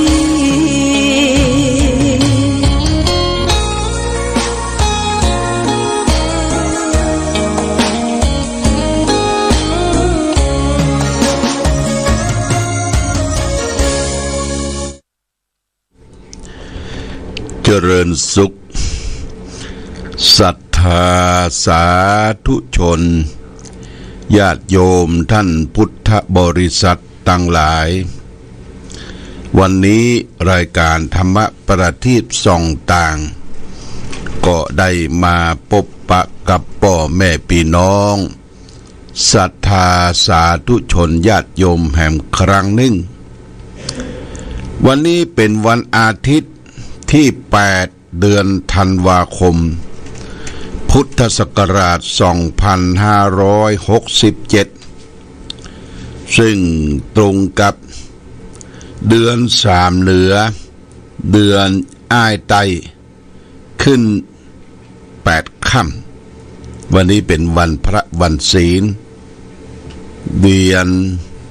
3เหนือขึ้น8 ค่ำก็ถึงวันพระวันศีลเมื่อใดคราวใดพี่น้องศรัทธาพุทธศาสนิกชนทั้งหลายก็คงจะได้ประพฤติปฏิบัติน้อมจิตน้อมใจถึงพระรัตนตรัยคือพระพุทธพระธรรมและพระสงฆ์บางท่านบางคนก็ถือว่าวันนี้เป็นวันศีลขอผ้าชุดขาวมานุ่งกันนะผ้าเสื้อขาวสิ้นขาวชุดขาวมานุ่งแล้วก็ปฏิบัติธรรมประจำอยู่ที่บ้านที่จองถือศีลกินเพลนี่เป็นสิ่งที่ดีญาติโยมถึงแม้ว่าเฮาบ่ได้ไปวัดวาอารามในวันพระวันศีลเพราะว่าออกพรรษาลาพระเจ้าแล้วบางวัดบางที่ก็ยังต่อศีลก็คือต่อไปถึงเดือน4เพ็งเดือน20เพ็งแต่ว่าบางวัดเพิ่งก็ทำบุญตักบาตรตอนภาคเจ้ามามีการฟังเทศน์ฟังธรรมแต่เพื่อความสะดวกแก่ญาติโยมท่านสาธุชนทั้งหลายเราก็ปฏิบัติได้รู้จักวันพระวันศีลรู้จักวันโกนวันพระวันแต่งวันดานี่เป็นหน้าที่ของศรัทธาญาติโยมท่านสาธุชนทั่วไปซึ่งเป็นบุคคลบ่ได้ตั้งอยู่ในความประมาทในการเป็นพุทธศาสนิกชนที่ดีถึงวันพระวันศีลคราวใดเมื่อใดจะขึ้น8 ค่ำแรม8 ค่ำขึ้น14 ค่ำขึ้น15 ค่ำเราก็ได้ประพฤติปฏิบัติธรรมกันไปทั่วในญาติโยมท่านสาธุชนทั้งหลายวันนี้อากาศท้องถิ่นก็บ่เหน็บบ่หนาวแต่ประการใดอากาศดีญาติโยมแต่ว่าทางภาคใต้นั้นก็ยังมีฝนอยู่เด้อทางสงขลายะลาปัตตานีทางรัฐบาลก็ได้ช่วยเหลือเฟื้อฟายดูแลความเป็นอยู่ของพี่น้องที่ได้รับผลกระทบจากน้ำท่วมน้ำหลากน้ำที่ท่วมที่หลากนั้นไม่ใช่น้ำทะเลน้ำที่ไหน คือเป็นน้ำที่ไหลไปตามจังหวัดอย่างน้ำสายบุรีเนี่ยเป็นน้ำที่ดูแลที่ไหลมาจากภูเขามาทำให้พี่น้องได้รับผลกระทบอย่างบ้านเฮานี่ก็เหมือนกันญาติโยมถ้าวันฝนตกหนักลวดวันลวดคืน2 วัน3 คืนน้ำมันก็จะทักอยู่ที่บนป่าบนเขาแล้วก็ไหลทะลักท่วมบ้านท่วมจองอย่างที่เราได้ประสบกันมาที่อำเภอแม่สายจังหวัดเชียงรายหลายที่ยังใหม่นี่ก็มีนี่ก็คือน้ำธรรมชาติบ้านเฮาเมืองเฮาหรือที่ใดก็ตามเฮาขาดน้ำซึ่งเป็นปัจจัยสำคัญเป็นเส้นโลหิตของพี่น้องประชาชนเพื่อจะได้ทำน้ำนั้นมาใช้มาบริโภคทำการเพาะปลูกฝังพืชพันธุ์ธัญญาหารและก็เอามาใช้บริโภคในครัวเรือนเป็นน้ำดื่มน้ำใจน้ำพระพุทธมนต์น้ำใจสำระสาสางต่างๆนี่เป็นสิ่งสำคัญบ้านใดประเทศใดแว่นแค้นแดนใดขาดน้ำเนี่ยก็ทำให้บ้านนั้นอัตคัดกัดสนเรื่องของพืชพันธุ์ธัญญาหารญาติโยมเฮาลองสังเกตดูหรือได้ดูข่าวทางตะวันออกกลางก็ดีทางที่ถิ่นทุรกันดารแอฟริกาก็ดีเนี่ยคนจะอยู่กันแดดร้อนมีทะเลทรายผิวของแดดเนี่ยผิววิดแหล่งน้ำบ่มีก็ทำให้คนเนี่ยดำญาติโยมเป็นคนดำคนสูงเลี้ยงแกะเลี้ยงวัวตามท้องทุ่งท้องไร่ท้องนาบ่มีน้ำฝนจะตกลงมาปีหนึ่งสักครั้งหนึ่งหนหนึ่งก็ทำให้พืชพันธุ์ธัญญาหารวึดขึ้นมาแต่บ้านเฮานั้นเป็นบ้านจุ่มเมืองเย็นบ้านเห็นบะล่าบ้านห้าบะลงในน้ำมีปลาในนามีข้าวมีฝนตกตลอดทั้งปีแต่วันไหนถ้าฝนบ่ตกก่อนการมานั้นเฮาก็ทำการบูชาบวงสรวงนะญาติโยมบูชาบวงสรวงขอฟ้าขอฝนแม้แต่ในพระสูตรพระสูตรคือสูตรที่พระพุทธเจ้าได้แสดงธรรมมีคาถาขอฝนนะคาถาขอฝนสวดอ้อนวอนขอฝนถ้าฝนบ่ตกลงมาแม้แต่ในธรรมอานิสงส์ปีใหม่เปิ้นฮื้อสังเกตสังกาว่าฟ้าห้องเรือนใดฟ้าร้องเรือนใดโหนใดจอกใดแจ่งใดอย่าอำนวยความรู้ว่าฝนจะตกถูกต้องตามฤดูกาลจะมีน้ำจะมีนาคมาฮื้อน้ำแก่พี่น้องประชาชนกี่ตัวฝนจะตกลงมาในมหาสมุทรกี่ห้าในเมืองมนุษย์กี่ห้านี่เฮาลองไปฟังทำอานิสงส์สงกรานต์อานิสงส์ปีใหม่เปิ้นจะทำนายทายทักเอาไว้และก็มาถึงท้องถิ่นพี่น้องที่ฟ้าฝนบ่ตกก็แห่นางแมวห้องบางทีก็แปลงประลัดคิกเอาไม้ดุนใหญ่ๆมาแห่มาเจาะแดงหัวแดงปะลึงญาติโยมแห่แห่นเต้นแท้มันคึดมันมืดฟ้ามืดฝนแล้วก็ฝนตกลงมานี่อันนี้คือแปลงฟ้าแปลงฝนแต่ก่อนนี้เครื่องแห่บ่มีอย่างเปิ้นแปลงบอกซ้อยญาติโยมเป็นบอกซ้อย เอาไม้ตันเนี่ยนะมาไม้สร้างไม้บงมาช่วยแล้วก็ตีบอกช่วยตีตั้งกลางตีตั้งหัวแห่ให้มันคึดแห่นางแมวแห่นั้นแปลงกองดินเป็นกองดินก็คึดหลุมแล้วก็เอาเชือกมาขึงแล้วเอาอย่างมาปิดตีกองดินให้มันคึดเพื่อจะได้น้ำฟ้าน้ำฝน แต่นั่นแหละญาติโยมท่านสาธุชนทั้งหลาย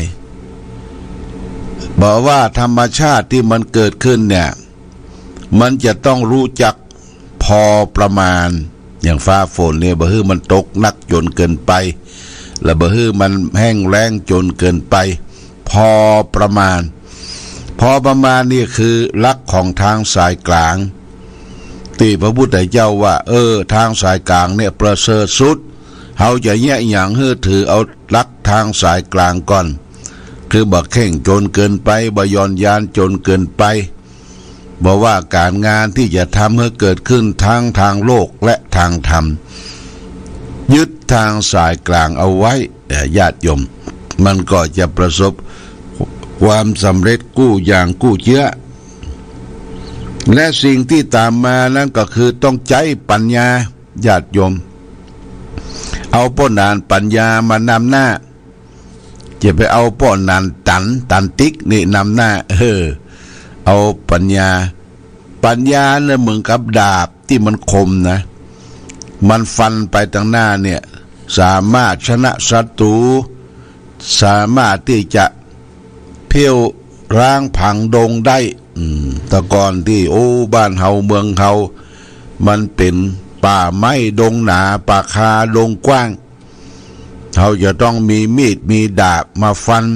มาบุกมาเบิกเป็นที่อยู่อาศัยดาบที่เฮามาฟันนั่นคือหมายถึงปัญญาอยู่ที่ไหนให้ใจปัญญาคิดก่อนคิดหน้าคิดดังคิดถึงปัจจุบันเฮาอยู่มาตรงปัจจุบันนี่เฮาจะอย่างใดให้มันมีความสุขในทางพระพุทธศาสนาก็คือความสุขสองอย่างคือสุขกายกับสุขใจในญาติโยมเป้าหมายที่คือเกิดความสุขก็คือสุขกายสุขใจสุขกายก็คือบ่มีเครื่องพันธนาการอย่างมาจ้องมาจำให้เขาเป็นกายอิสระบ่มีโรคภัยไข้เจ็บเข้ามาเบียดเบียนสุขภาพร่างกายดีบ่เจ็บบ่ไข้บ่ป่วยเดินเหินไปมาตาก็แจ้งก็ใสหูก็ฟังเสียงชัดเจนนี่ก็คือสุขกายดีแล้วต่อไปเขาก็ต้องสุขใจนี่ญาติโยมจำไว้ง่ายๆเมื่อใดเวลาใดเขามีความสุขใจเนี่ยวันนั้นเวลานั้นเขาหายใจเข้าออกเนี่ยมันจะเย็นญาติโยมหายใจเข้าออกเนี่ยมันจะเย็นมันบ่หายใจฟืดบ่หายใจกีดก้อมบ่หายใจฟืดฟาดเพราะฉะนั้นการพัฒนาคือความสุขกายสุขใจนี่เป็นสิ่งสำคัญเอาไปวัดไปประพฤติปฏิบัติไปเจริญสมาธิภาวนาสมถกรรมฐานวิปัสสนากรรมฐานเพื่อจะรู้จักลมหายใจเข้าออกลมหายใจเข้าออกคือหายใจเข้าออกเนี่ยบ่คือมันมีความร้อนในด้านลมหายใจคือมันเย็นต่อลมหายใจเข้าออกสังเกตสังกาญาติโยมอยู่ที่ไหนเวลาใดอยู่แพะอยู่ป่าอยู่เขาอยู่ห้างต้งกลางนามันสบายตั้งกายและก็สบายตั้งใจนี่บาดตกอกบาดตกใจบาดหายใจฟืดฟาดเหมือนกับงัวสวกนี่คือความสุขละญาติโยมความสุขอื่นใดก็ต้องประกอบด้วยปัญญาวันนี้จะเอาเรื่องปัญญาว่าด้วยการทำตนให้คนมีปัญญาว่าด้วยการทำให้ตนมีปัญญา เราจะได้มาพิจารณาว่าเนี่ยอย่างใดจะให้เป็นคนที่มีปัญญาพระพุทธเจ้าตรัสไว้ในพระไตรปิฎกว่าเสเวทะพุทเทนิพุเนมหุสสุเตอุคาหะโกจัปปริปุชชโกสิยาสุนัยยะสกัจจะสุภาสิตานิเอวังกะโรปัญญวาโหติสัจโจพึงคบหาท่านผู้มีอัตถธรรมละเอียดละออเรียนรู้มากพึงทำตัวเป็นที่เป็นทั้งนักเรียนและนักถามพึงตั้งใจฟังธรรมที่ท่านบอกให้ดีผู้ทำอย่างนี้ได้ชื่อว่ามีปัญญาญาติโยมก็จะแปลอธิบายง่ายๆให้เราและท่านทั้งหลายได้ฟังว่าเฮาคบหาสมาคมกับท่านนักปราชญ์ท่านผู้รู้ผู้อัดรู้ธรรมอย่างละเอียดละออเรียนรู้มากแล้วก็พึงทำตนเป็นนักเรียนเป็นนักฟังที่ดีแล้วก็อันใดบ่ฮู้ฮือถามไม่เรียนไม่รู้ไม่ดูไม่เห็นไม่ทำไม่เป็นไม่เรียนไม่รู้บ่ฮู้อันใดก็ฮือถามนักปราชญ์ท่านผู้รู้พึงตั้งใจถามฮือดีพึงตั้งใจฟังคำที่ท่านบอกคือดีผู้ทำอย่างนี้ถึงจะมีปัญญาเนี่ยญาติโยมมีปัญญาเหมือนมีทรัพย์อยู่นับแสนมีปัญญาและทรัพย์อื่นไม่คลาดแคลนปัญญาเหมือนมันกับทรัพย์แสนโกรธโทษไม่มีเนี่ยมีปัญญาเอาปัญญามาใช้ในชีวิตประจำวันจะฮือตาลก็ต้องมีปัญญาควบคู่ไปโดยจะรักษาศีลก็มีปัญญาควบคู่ไปโดยจะเจริญสมาธิภาวนามีปัญญาควบคู่ไปโดยทานศีลภาวนาเนี่ยต้องมีปัญญาทุกข้อญาติโยมนี่เป็นสิ่งสำคัญปัญญานี่เป็นพระเอกนะญาติโยมเป็นพระเอกควบคุมในกิจการงานทุกอย่างที่เราจะประสบความสำเร็จได้นี่ฝากเป็นหลักคิดแก่ญาติโยมท่านสาธุชนทั้งหลายว่าด้วยการทำให้ตนมีปัญญาวกถาคือเป็นคนที่รู้เคารพอัตถธรรมคำสอนของนักปราชญ์ท่านผู้รู้และก็สนใจละเอียดละออและก็พึงเป็นนักเรียนและเป็นคนที่ฟังที่ดีพึงตั้งใจฟังคำที่ท่านบอกท่านสอนให้ผู้ทำอย่างนี้ได้ชื่อว่าเป็นผู้มีปัญญาญาติโยมวันนี้เป็นวันอาทิตย์ละนะวันอาทิตย์ที่8นะวันอาทิตย์ที่8วันอาทิตย์ที่8และแหมเหลืออาทิตย์เดียวในญาติโยมอาทิตย์เดียวคืออาทิตย์หลังจากเสร็จสิ้นเดือนอาทิตย์นี้ไปวันที่16นะวันที่16ธันวาคมนี่วันจันทร์เนี่ยเป็นวันมหามงคลสำคัญคือทางคณะสงฆ์อำเภอฝางอำเภอ อำเภอแม่อายและอำเภอชัยประการก็จะได้มีการจัดการบริหารทำพิธีอันสำคัญคือหล่อองค์พระนอนปางปรินิพพานยาว7 เมตร21 เซนนะที่ลานอนุสาวรีย์พระเจ้าฝางโดยช่างกุลวัฒนาแม่ปูคาเหนือสันกำแพงเปิ้นก็จะรอองค์พระนอนปางปรินิพพานเนี่ยต้อนบนนะญาติโยมรอต้อนบนก่อนต้อนที่ตั้งแขนขึ้นไปถึงหน้าถึงตาศีรษะพระเศียรจะมารอที่นี่สำหรับต้อนกลางกับต้อนลุ่มนะอันนี้เปิ้นจะรอที่โรงงาน ที่สันกำแพงรอแล้วเพื่อจะเอามาเตาะมาต้อมเสร็จแล้วก็จะคัดสีสวีวันสวยจดงดงามใสสว่างเสร็จแล้วก็จะได้นำไปประดิษฐานณที่พุทธมณฑลจังหวัดเชียงใหม่ที่ตำบลเรียกว่ากุสินาราที่พระพุทธเจ้าสมมุติจากอินเดียว่าเขายกอินเดียมาไว้ที่นี่เป็นตำบลที่พระพุทธเจ้าเสด็จดับขันธปรินิพพานนะญาติโยมเป็นการที่พระพุทธเจ้าได้ทอดล่างนิพพานเมื่ออายุ80 พรรษาเนี่ย80 พรรษาพระองค์เสด็จดับขันธปรินิพพานหมดทั้งกิเลสนะหมดทั้งรูปนามขันธ์ห้าหมดสิ้นนะเมื่ออายุได้80 พรรษาปางปรินิพพานปางนี้สำคัญญาติโยมเราได้ร่วมด้วยช่วยกันปัจจุบันนี้เราก็ได้แจกแผ่นทองไปทุกหมู่บ้าน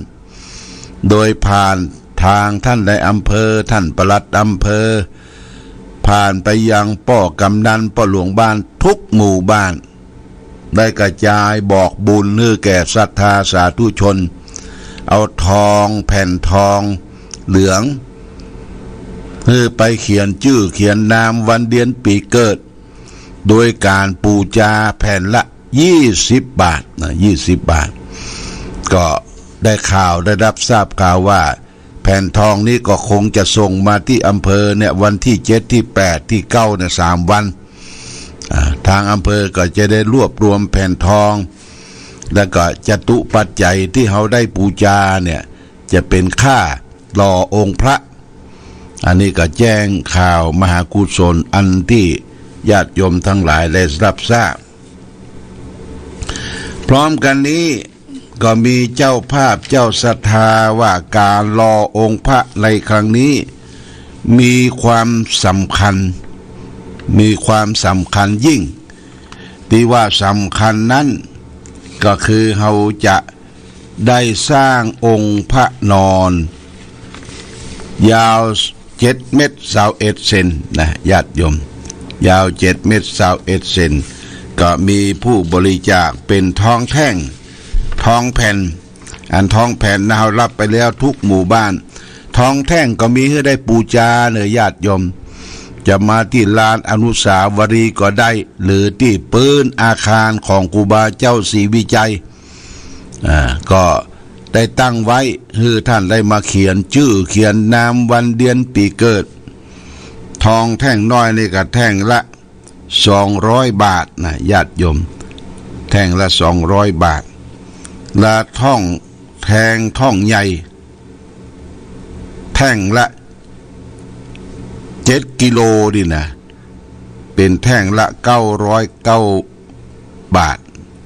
999 บาทนะมาถึงปันก็บาทเดียวมาเขียนชื่อของท่านได้พร้อมด้วยคณะ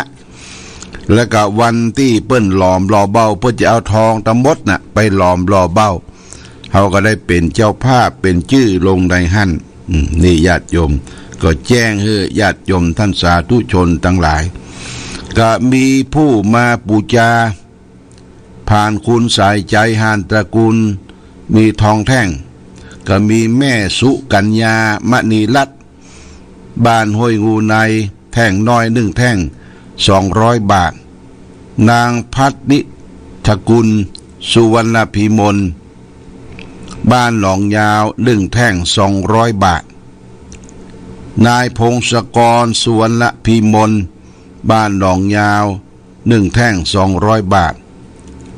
นางอาทิตธรรมนางอาทิสรมสุวรรณพิมล1 แท่ง200 บาทแม่วัฒนาพรกิติกุลหรือเจ๊แดงอันนี้แทงทองแท่งใหญ่1 แท่ง1,000 บาทนะนี่ก็ได้ผ่านมาก็ต้องขออนุโมทนาสาธุกับญาติโยมที่ได้ร่วมด้วยช่วยกันเป็นเจ้าภาพทองเหลือง แล้วก็มีแม่นวลน้อยสุวรรณเมฆถวายทองแท่งทองเล็กแห่ง1 แท่ง200 บาทนางกลองจิตอินทจักรนี่จากปุ้นสันกำแพง1 แท่ง200 บาท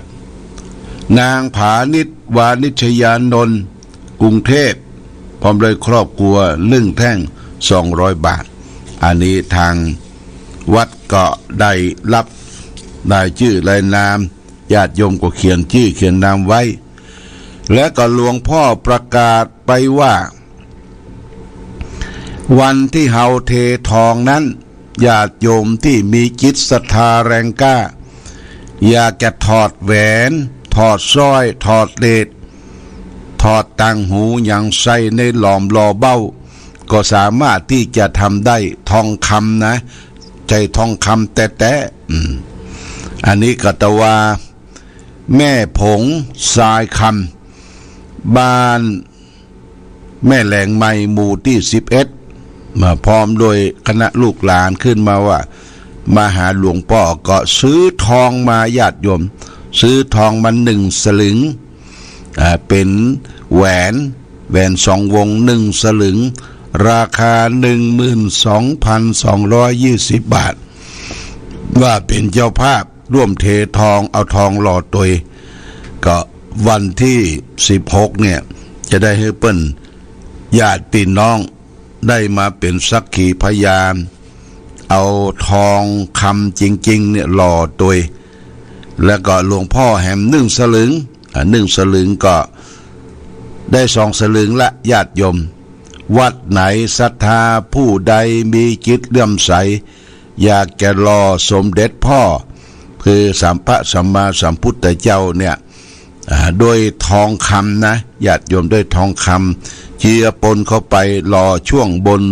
พระเศียรศีรษะของท่านก็ติดต่อบริจาคได้เนอะทองคำ1 สลึงนี้ก็10,000 กว่าบาท10,000 กว่าบาทเอามาใส่ในคอก็งามเฉพาะในชาตินี้มนุษย์นี้แต่เอามาหลอมหล่อเป็นองค์พ่อของเขาจะอยู่ได้เป็นปันปีนึกถึงคราวใดเมื่อใดเนี่ยเขาก็ว่าทองคำเขาอยู่ที่องค์เสียรพระพุทธรูปองค์นี้ก็ติดต่อนะภายมีทองคำเป็นทองครอบทองแคบเป็นต่างหูเป็นยังก็เอามาร่วมบริจาคให้หอมกันนี่ก็เชิญชวนมาร่วมวันสำคัญวันที่16วันจันทร์ที่16เดือนธันวาคมเนี่ยเรียก8 วันญาติโยมเรียก8 วันก็จะครบวันที่เขากำหนดกฎการที่จะได้รอทองคำพระพุทธรูปรอพระเศียรของพระพุทธรูปองค์นอนเป็นลำดับต่อไปเอาละวันนี้รายการธรรมะประทีปส่องต่างได้มาพบญาติโยมท่านสาธุชนทั้งหลายก็พอสมควรแก่กาลเวลาและขออนุโมทนากับที่ร่วมสร้างที่ประทับสมเด็จพระนเรศวรมหาราชได้อันนี้ก็มีผู้บริจาคมีคณะผู้ปฏิบัติธรรม 3,280 บาทแม่จงดีเชื้อกันทรา 1,720 บาทแม่สวยหมอกกร 1,000 บาทแม่2นายตุง 1,000 บาทแม่จีนดังแสง 1,000 บาทแม่ลอยยางแสง 1,000 บาทอันนี้ก็จะได้รวบรวมสายของคณะแม่ชีลูนิซีปัมบาทจากปุ้นบ้านนอแลโมทนาสาธุขอให้ทุกท่านได้ให้ได้หอมได้บริจาคมีความสุขความเจริญมาณโอกาสนี้โดย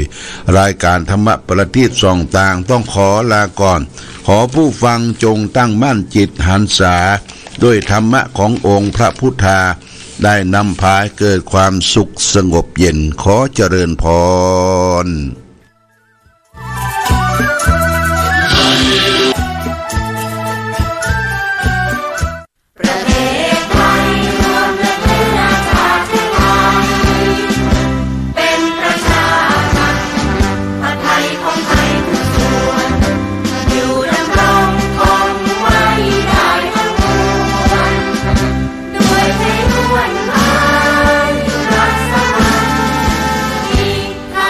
รักษ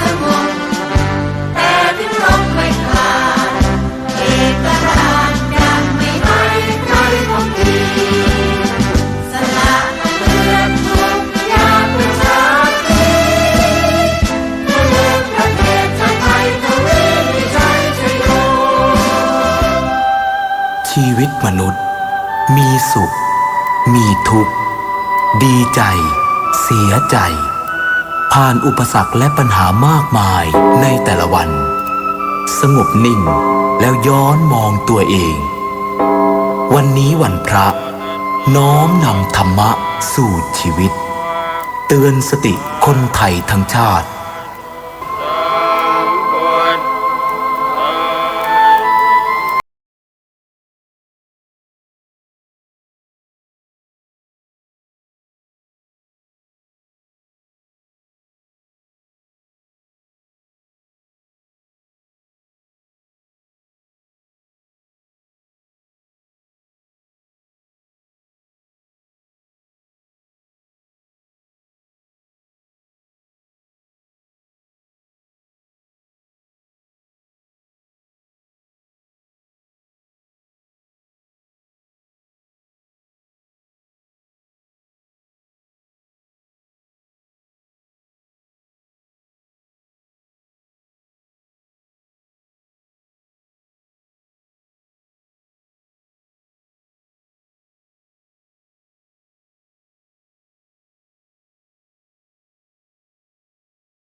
ใจจ้อนกลางล้างมือบ่อยๆช่วยป้องกันโรคลุท้อง อาหารที่มีกะทินมและไข่เป็นส่วนประกอบบ่ควรทำไว้ล่วงหน้าเกิน4 ชั่วโมงเพราะเชื้อแบคทีเรียหรือไวรัสอาจปนเปื้อนอยู่กับอาหารทำให้บูดเสียได้ง่ายกินเสร็จก็เก็บใส่ตู้เย็นที่สำคัญห้ามกินอาหารสุกๆดิบๆหรือมีกลิ่นมีฟองเพราะเชื้อที่ปนเปื้อนจะแยกให้เมาหัวมีไข้เจ็บท้องและถ่ายอุจจาระออกมาเป็นน้ำบางรายอาจรุนแรงถึงขั้นติดเชื้อในกระแสเลือดส่งผลกระทบต่อระบบประสาทเกิดอาการจักเป็นลมหรือรุนแรงถึงขั้นเสียชีวิตโดยเฉพาะละอ่อนและผู้สูงอายุ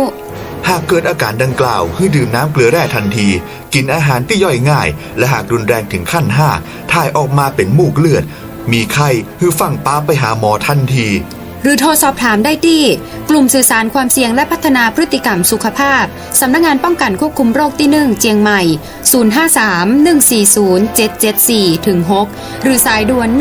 1422 อากาศก็ร้อน คนก็เผา เอาจะได้กันดีพี่น้อง ถ้าบอกร่วมมือกันโรคภัยไข้เจ็บก็จะถามหาเพราะสูดควันพิษเข้าสู่ร่างกาย เป็นน้อยๆก็แสบหูแสบตา ไอ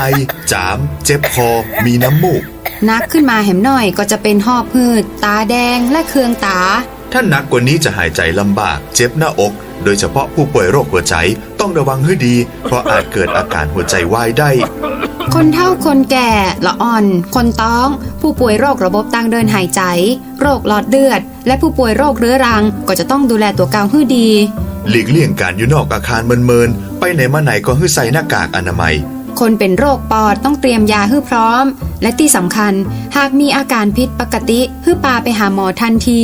ถ้าใครรู้รายละเอียดเพิ่มเติมโทรสอบถามได้ที่กลุ่มสื่อสารความเสี่ยงและพัฒนาพฤติกรรมสุขภาพสำนักงานป้องกันควบคุมโรคที่1เจียงใหม่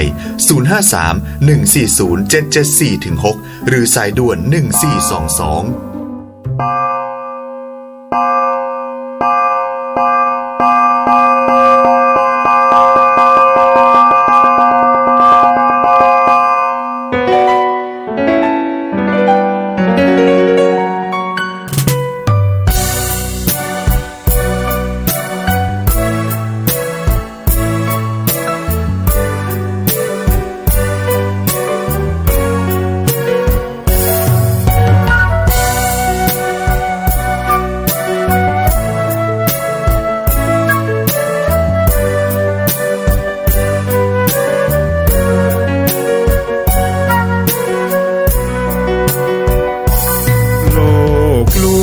ชวนให้คิดอนิจจัง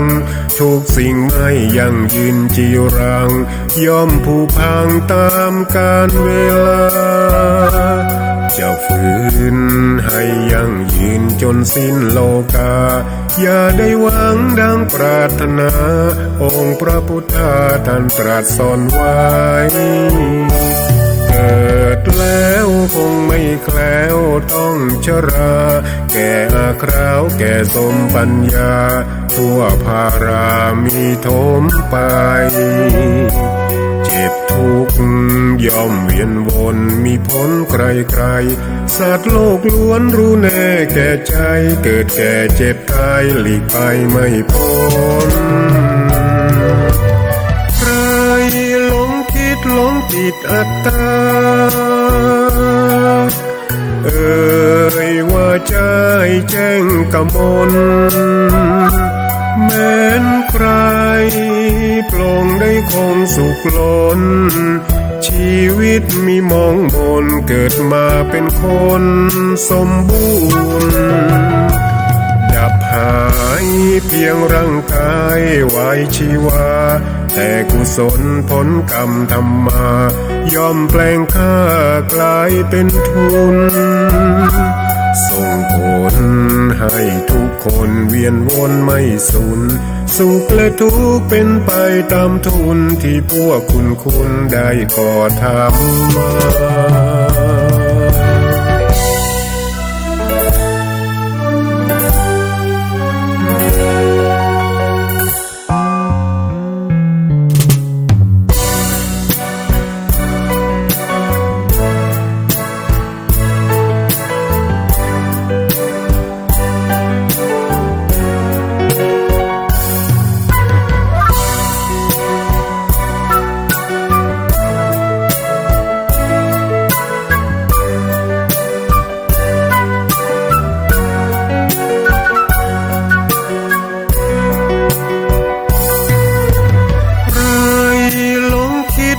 ติดอัตตาว่าใจแจ้งกมลแม้นใครปลงได้คงสุขล้นชีวิตมีมองมนเกิดมาเป็นคนสมบูรณ์ดับหา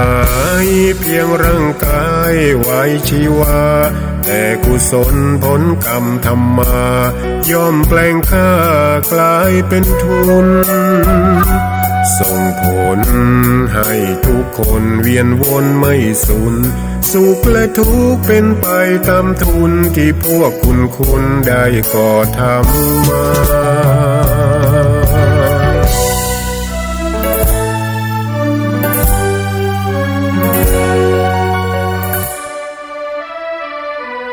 เปียง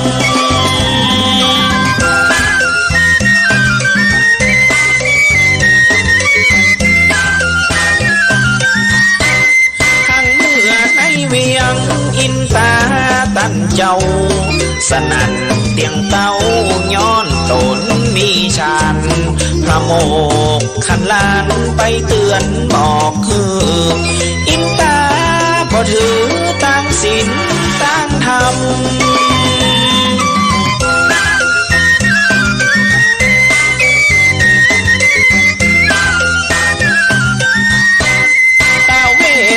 วันตานก็ไปช่วยแกอินตาว่าแน่ก็ต้องแปรยอมความพระโมกขันลานตนมีฤทธิ์เดชย้อนมีตาเวทไปห้ามเหตุตันควัน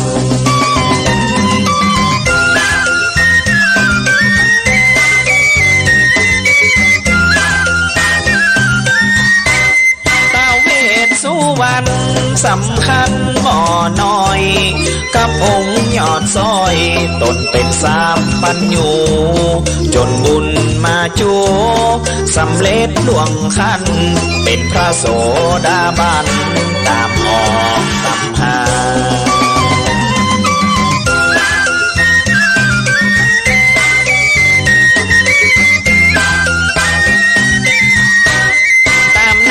ว่าปาการแต่งตั้งตาเวทสุวรรณฮือพอฮือกอยฮือวัดใหญ่น้อยปลอดภัยทุกด้านบ่ฮือมีมันมากวนมาคุย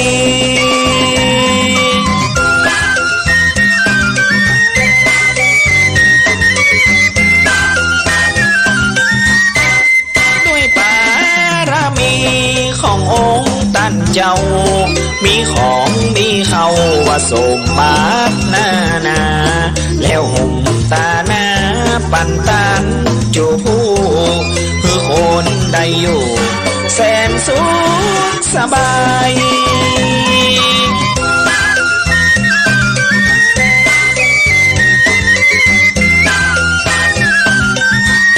ลองไทยก้าไทยขายกำให้บ่น้อยไปจ่าหำถอยว่าจะได้ขายดีกล้าขายนั้นมีแต่เงินคำเข้าบ้านเหมือนกับเวทสุวรรณปุ่มพันบันดาล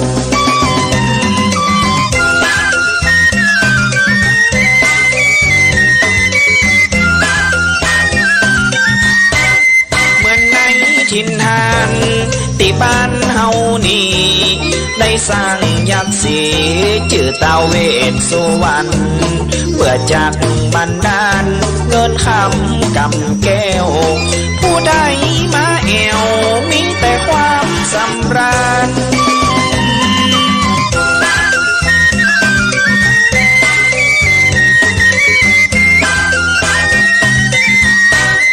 บะหมี่ตุกผ่า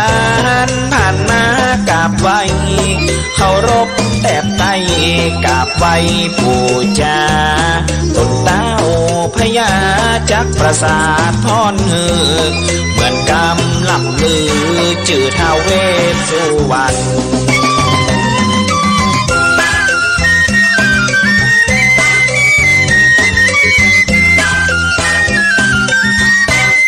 ที่ในอารามเขตข้ามไปปอกสันสายต้นกอกตะวันออกน้ำปิงขอเชิญใจยิงมาสากราบไหวที่เมืองเชียงใหม่ฟ้าห้ามตำบล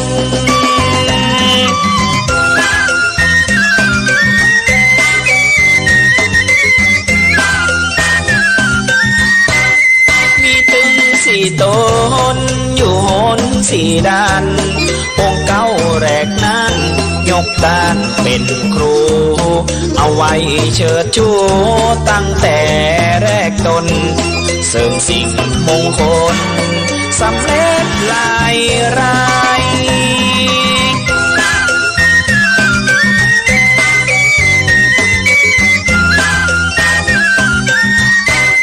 ลำดับถัดไปองค์ที่สองตันเจ้างามดีบ่เศร้าเจ้าบ่ใจยักมันหน้าตางดงามเป็นเทพเดชปริตได้ดังใจคิดสำเร็จตามกรรม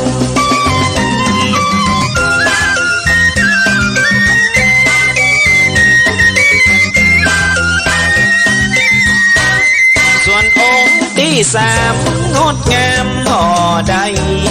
สร้างไว้องค์ใหญ่ก็ขอได้กู้อันสำเร็จตามกรรมพาธนาจูบูคนเปิ้นเหล่า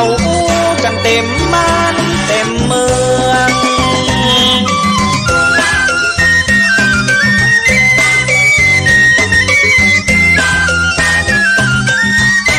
คนที่สี่ลุ่งเรืองงามดีบ่อน้อยเจิญมาลองต่อยปางนางประทานพร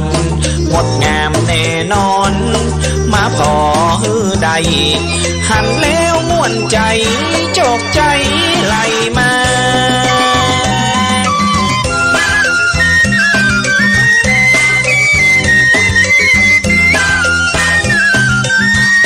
พระอาจารย์มนตรา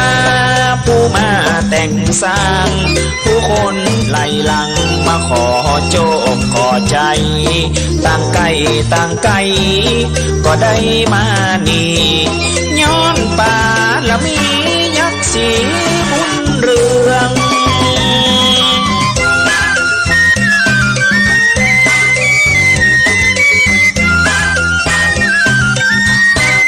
บอกว่าในเมืองบอกว่าต่างบ้าน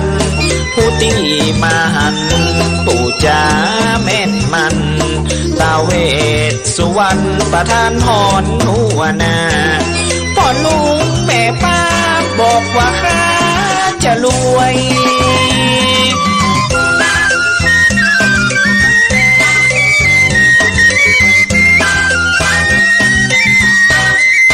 ห้องกระถูกหวยล้างวันทั่วหน้าย้อนบุญนำป่าของเต้าเวสสุวรรณสนุกสุขสันต์เจยบานชื่นสุขใจดีจื่นสู้อยู่สุขสำราญ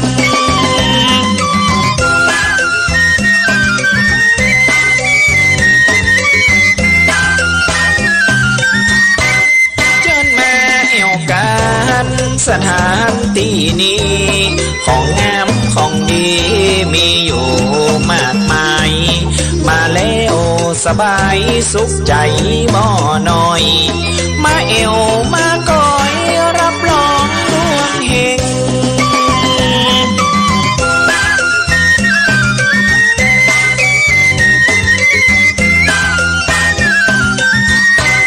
แล้วยังมีเหรียญ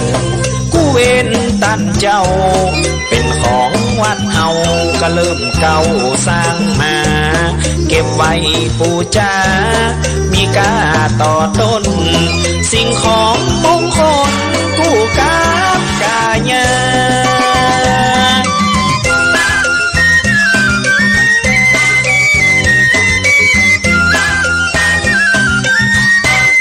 ไปแวะพอหา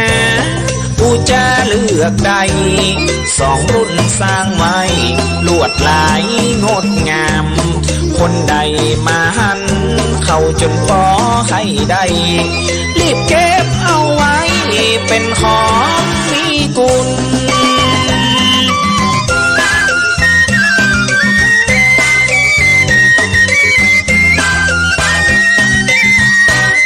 รุ่นหนึ่งช่วยหนุนค้ำคุณดังยีรุ่นดวงเศรษฐีมีแต่เงินแต่ทองมีไว้ครอบครองรับรองกันได้คนเล่าคนใหญ่ว่ามีไว้มงคล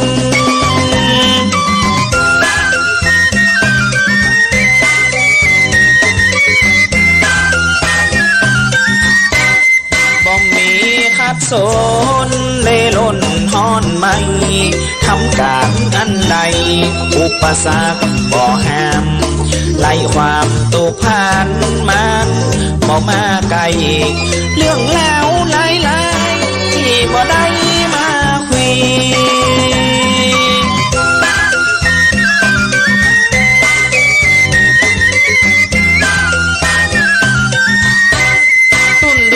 เศรษฐีรุ่นนี้แหลกต้นเป็นรุ่นมงคลบ่อดอยากกันแล้วจากนาได้หันตั้นใจเจ้าค่าบ่เชื่อลองมาปู่จะเอาไป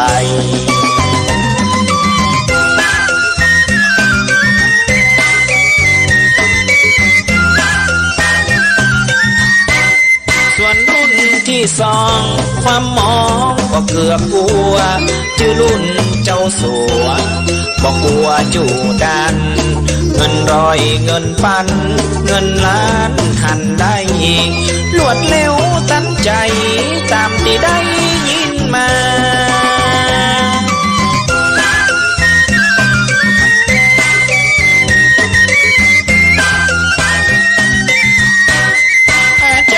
มนตราตัณหามาสร้างพี่น้องจูด้านลวดเข้าไปก่อยความเหงาความง้อยจักถอยห่างเสียงจักได้เป็นพ่อเลี้ยงเจ้าสัวมีเงิน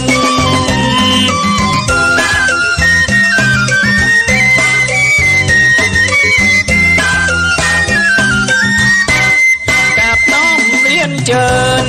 มาแอวมาเยี่ยม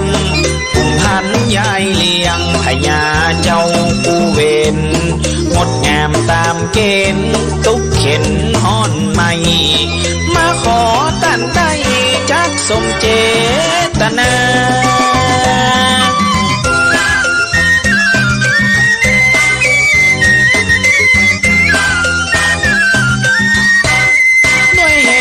ศรัทธา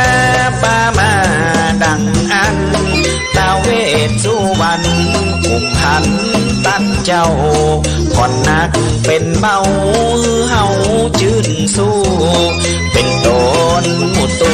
โปรดหายผู้คน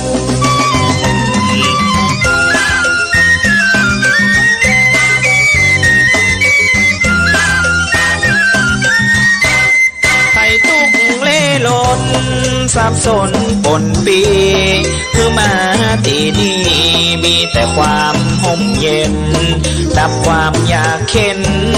คือเห็นเร็วใดบ่มีอยากไรเข้าของเงินคำ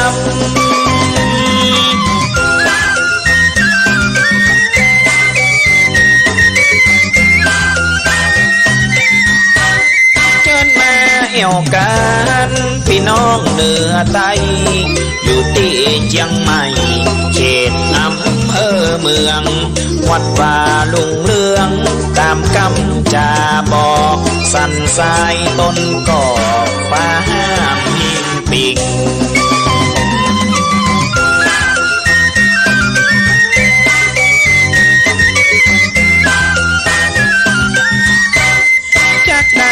มีกินอาชินจูกูคนใดสาบหูขใจมาโวยโวยเปลี่ยนดวงเฮงสวยกลายเป็นรวยดังอันห้องรวยร้อยล้านเวทสุวรรณปันมา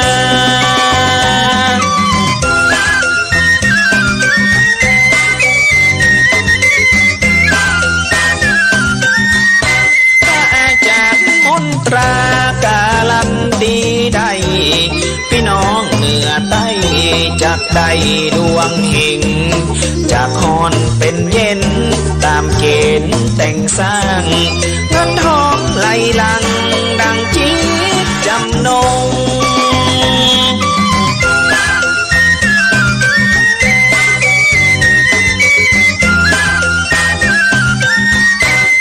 ลำน้ำเล่ายงตำนานดังอันตาเวสสุวรรณก็สมควรเวลา อาจารย์มนตรา เป็นผู้คิดสั่งผู้โดนมาห้ามไว้เป็นก้อนซอเพลง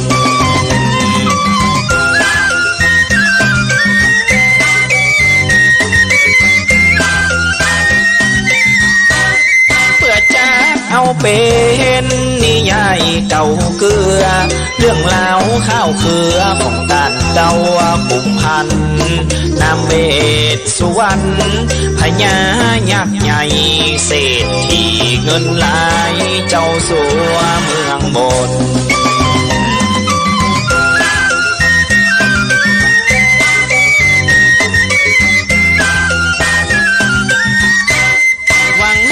เกิดผลผู้จ้าตั้นเจ้าปุ่มพันนั้นเล่าตนเจ้าองค์ครูจักได้กำจูพี่น้องใหญ่น้อยเข้ามาแวะคอยกราบไหว้ปู่จ้า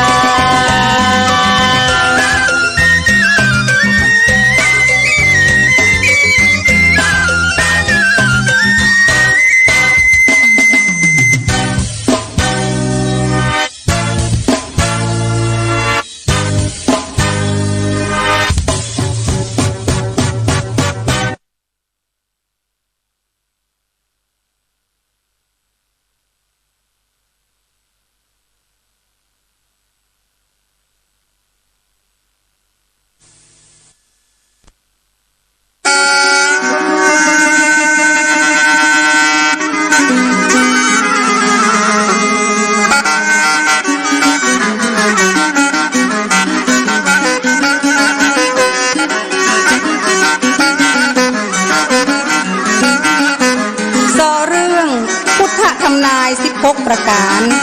แต่งโดยขวัญใจน้อยเจียงไฮ้จ้างซอปัดใหญ่ขวัญใจน้อยเจียงไฮ้จ้างซอแม่หญิงสีอ่อนทิพลักษณ์จ้างปีก้อยอาจารย์สุรพงศ์กิตติสิทธิ์จ้างปีกลางอาจารย์บุญยิ่งกันทวงศ์จ้างปีเล็กอาจารย์ทรงธรรมสอยยนะมือตึงอาจารย์วิบูลย์ฟ้อนเงินจนฮับฟังได้แล้วเจ้า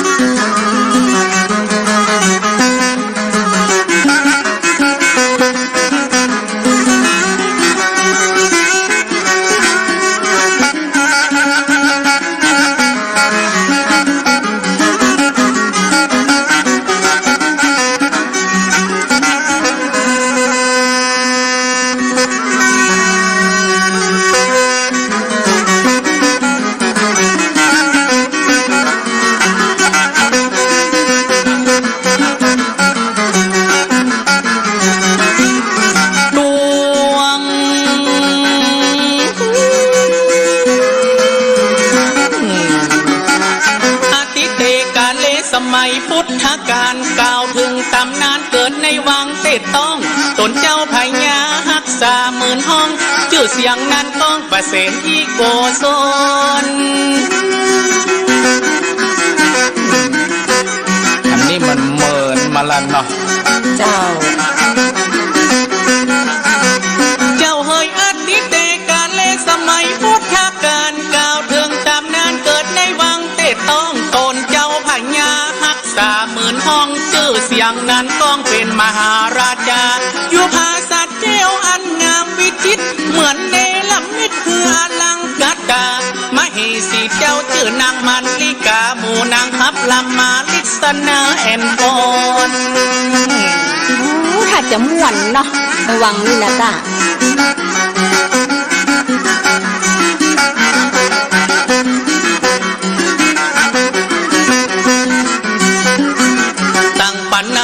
ติงสุบินนิมิตตวาเมื่อมหาราชานอนหลับฝัน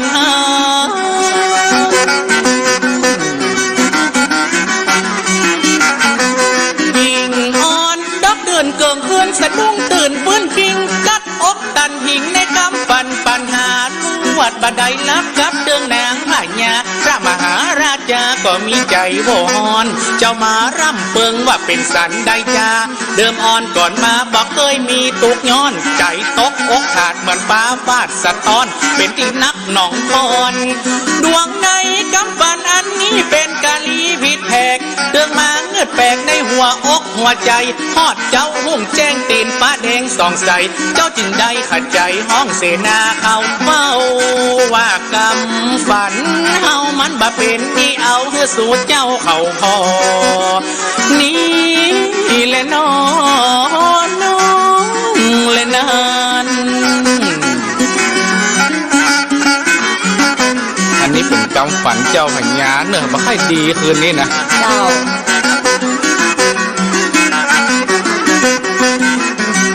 นายมอนมหาราชครูภูมิปัญญานักมันก็จักเอาปั๊บพร้อมสมุดดินสอหมู่พรามตั้งหลายว่ากำฝันนี่หนอข้าบาทจะขอไขความดังอันคือปู่จะยันพาสัตว์ลงทันจะบันเทาหายขาดนี่แหละน้อแล้วแหละนั้นถามก็ซ้ำมาว่าคือฆ่าสัตว์ปุจจายันอีกจะหายว่ากำฝันบดีนี่นะมันก็จะเต้วะฮะน่ะ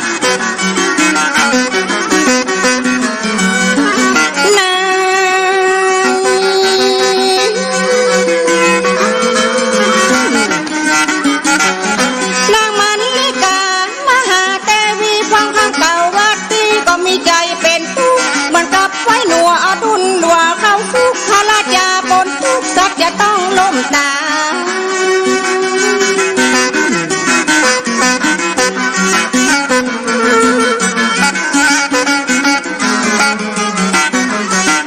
เจ้าเฮยนางมันลิกามหาเทวีฟังคำเก่าว่าตีก็มีใจเป็นทุกข์มันกับไฟหนัวอดุลหลัวเข้าทุกข์ภรรยาปนทุกข์สัตว์ต้องตายเมื่อมอนปานาติปาตาเวลามณีตามภาษาบาลีพุทธเจ้าท่านสอนพระนางฟังแล้วมากับในอุทธรแสนสองเวทวิงวอนมาสะต้นใจเต้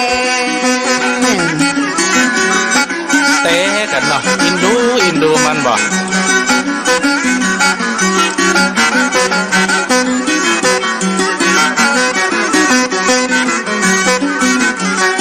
สุดแต่ว่ามานั่งได้ยินกรรมของผู้ทำใจดำมากับอกกันจ้า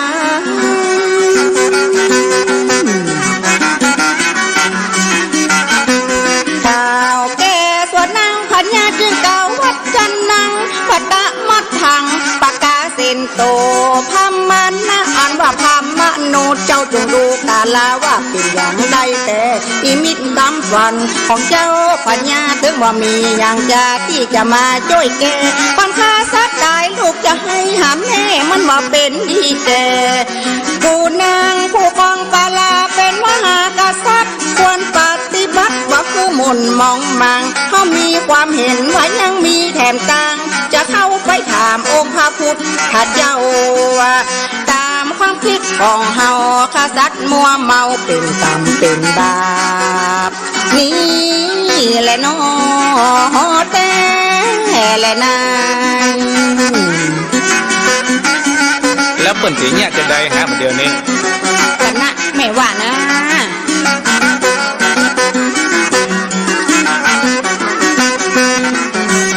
นายมนการปูจายันมันหายจากข้อบสมเปิงสมเพราะตามความแต่แน่จริงว่าพาบัดเจ้าฟังเอานางยิงจะไปหลงลืมทิ้งการปาลาบาปใบบ่มีคนใดจะมาแก้ไขเต้าองค์พระยอดนี่แหละนะสับมันอยู่เลิก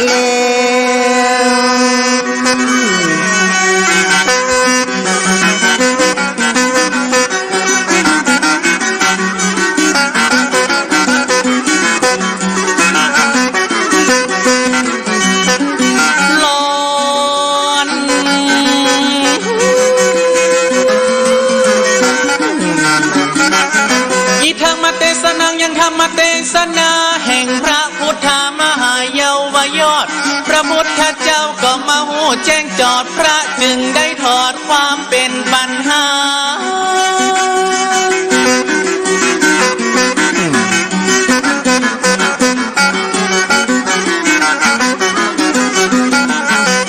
เจ้าเฮยทักมาเทศนายังธรรมเทศนาแห่งพระพุทธมหายาวายอดพระพุทธเจ้าก็มาหูแจ้งจอดพระจึงได้ถอดกำฝันพระองค์ลำดับลำดามา16 ข้อคือต้านต้องห่อไปตามประสงค์มหาราชาได้สละใจโปงเชื่อพระพุทธหลงปัญญาเลิศล้ำ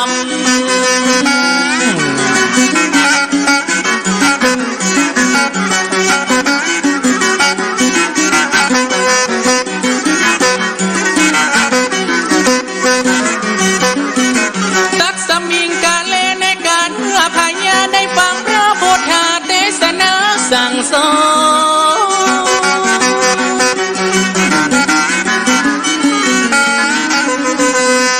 นะเจ้าจะขอเล่าเก้าก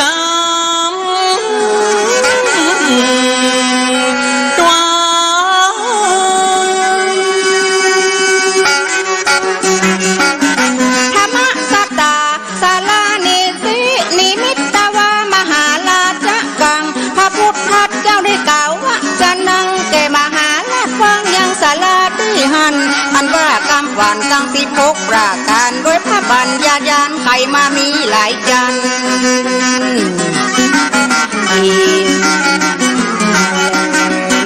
ตามกรรมจากให้การในอนาคตก็มาหูแจ้งหมดในโลกลาสงสารตั้ง16 ข้อก็จะได้ไขการผู้มีปัญญายานก้อยลำเปิงใจไว้ตามมาคดกัดหาใบลานปับษาของครูบาด้านไทยเมื่อพิจารณาก็จะหูแจ้งได้ต้านก้อยเอาใจใส่ดาวคง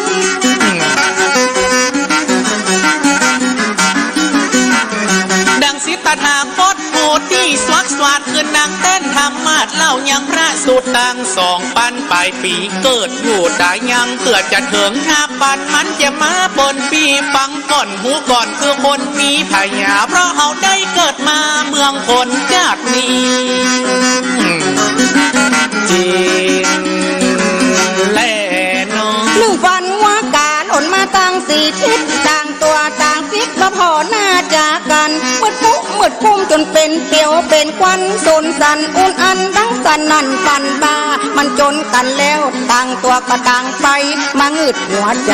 แต่องค์เจ้าฟ้าให้หินดินทรายตกใหญ่ผลหญ้าไอจะเก็บมาว่าสันได้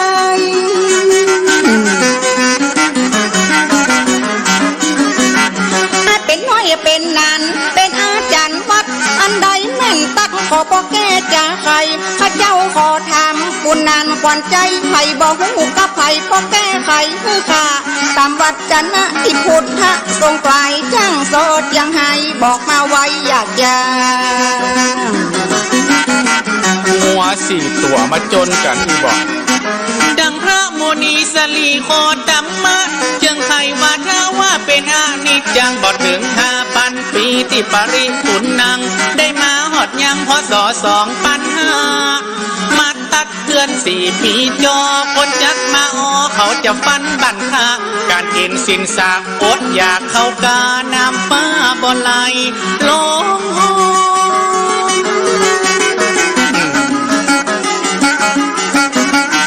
มาถึงละดูเดือน8 เดือน9คนหนุ่มคนเฮาอย่าเป็นดองเป็นผอมให้หน้าตาต่างที่เคยบกเคยตอมเจ้าแม่ดวงพยอมไก่สอนดอกเขียวคนจะมาตุกยากลำบากหัวใจอย่าหากินอันใดบ่เหมือนสมัยก่อนแล้วจริงนาแลน้องจำวันข้อ2เขาไม่น้อยมีดอกน้อยมันก็ออกมาเป็นหลวงเป็นลายด้วยนักฮักจริงซ้ำยิ่งว่าเป็นลายเข้ามันก็จะตายไปมันก็จะซึ้งมาแก้ปัญหาว่ามันเป็นอย่างใดก็หุ่นดีลำไยใครคือหน่วยเติงโดยออกแถวว่าว่ากลัวมันนั่งว่าเคยมีตามเชิงตามลาย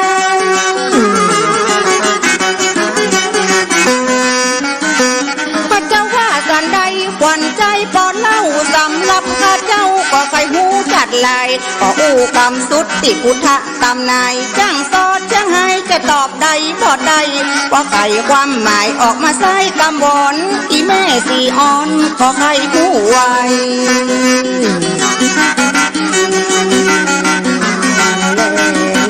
เก้าไม้ต้นน้อยปอยว่ามีดอกควันใจ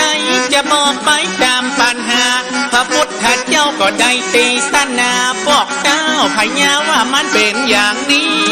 ละอ่อนน้อยบ่หัวถ้อยกำจาอายุ15นาหมดพิลีบ่เหมือนคนเท่าเมื่อเก่าก่อนกี่เขาจะซ้อหาตีมอง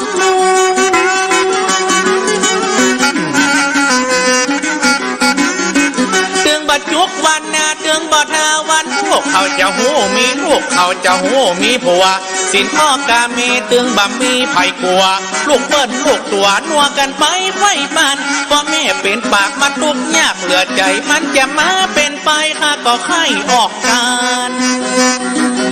โอ้สมัยนี้แล้วอ่อนมันเป็นไปอย่างอี้แต่ลูกลอกกันสมัยแต่หัวใจตอกตำมนุษย์จะย่ำพุทธศาสนาปันว่ากาเมทุมีจากกาลาเวละมะนีมึงหลายต่อบากบัดเดียวบ่ฮู้ว่าลูกไผ่ตัวไผ่เขาซ้อกันไปเพราะหัวใจมันอยากตอนตื่นลูกซ่องนอนหันอับปับเขาบ่ฮู้จักหลับสักคน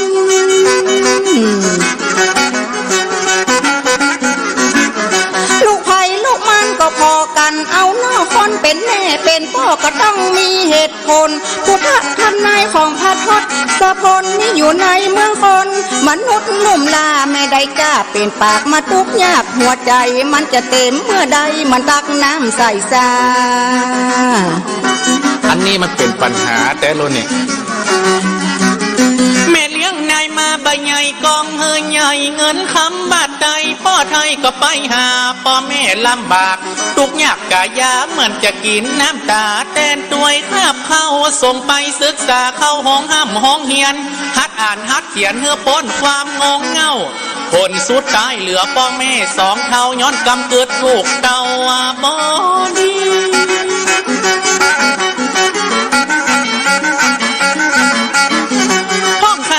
ได้กินยาโดดตึกนึกเสียงตีเนื้อไข่พืชแผ่นดินนี้ห้องเฮียนบอดจบฟังเอาบัวก็มีก็เกิดหัวที่แม่เลี้ยงมายามหน่อยว่าอกปุดโทแม่ไข่กันใจตายลูกยิงลูกยายแม่ไข่น้ำตาย้อยจิมเล่นโนตามฝันนะข้อสามก็พ่อใครตามถ้อยว่าแม่ลูกน้อยมาตามก้อยน้อยใจพอกินนมลูกเป็นไปได้อย่างใดน้ำตาก็ไหล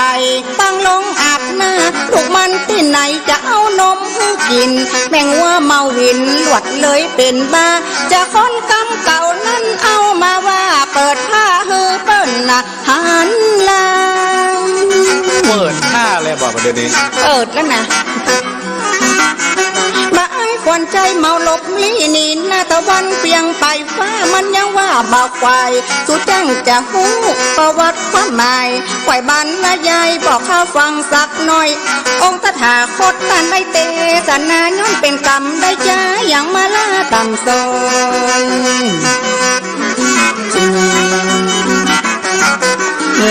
ตั้งวัดจุมสาวจีนาลีหนุ่มเนาบ่ฟังกรรมคนเฮาพ่อแม่ตั้งสองเลี้ยงใหญ่มาแล้วเป็นคนจองห้องบ่หูแนวกองกรรมสอนกรรมสั่งมานีรักบุญปิดตามารดาทุกเวทนายามจะนอนจะนั่งพ่อแม่แก่ไปก็เหมือนไม้ใกล้ฝั่งน้ำก็จะไหลตั้ง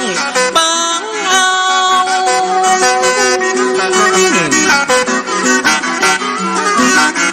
หัวอกมารดาปานดังไฟสุมให้เหลือแห้งเลี้ยงใหญ่ป้อนจิ้นจีปลาเผาสมบัติให้นาลูกหวังได้หวังเอามาพอลูกเขาแม่เป็นดีให้พ่อแม่สองคนจะได้ไว้ได้สาขอความกรุณาจากบุตรตาลูกไทยจิมมาอินดูเจนลำวันที่สี่ก็มาเป็นดิ้งมันตามเตือนสมมืดเป็นมัวหูมัวตาพระองค์ฝันหันหัวน้อยไถนาบ่มีตามห้าโบราณแบบเบามันต ตั้งเอาเอกมันแบกเอาไทยลูกลักเดียวไปแหล่งไงข้ามเจ้าไม่รักปักต่อเนาะบนเข้ามันบ่หูจักเหล่าดงหา พ่อนี้จำเก๋บอกเอางัวน้อยมาไถนาอีบ่ หัวเท่าหัวไหลปุงไฟหลักล้อหัวแม่หัวพ่อจะได้ว่าลาสาเป็นสันได้เล่าคนบ่เอามันมาอย่างมาเทียมปัญญาบ่หูบอดบ่หูไปตามฝันข้อนี้เป็นอย่างใดกันหาติองค์พระสัมมาเทศนาว่าไว้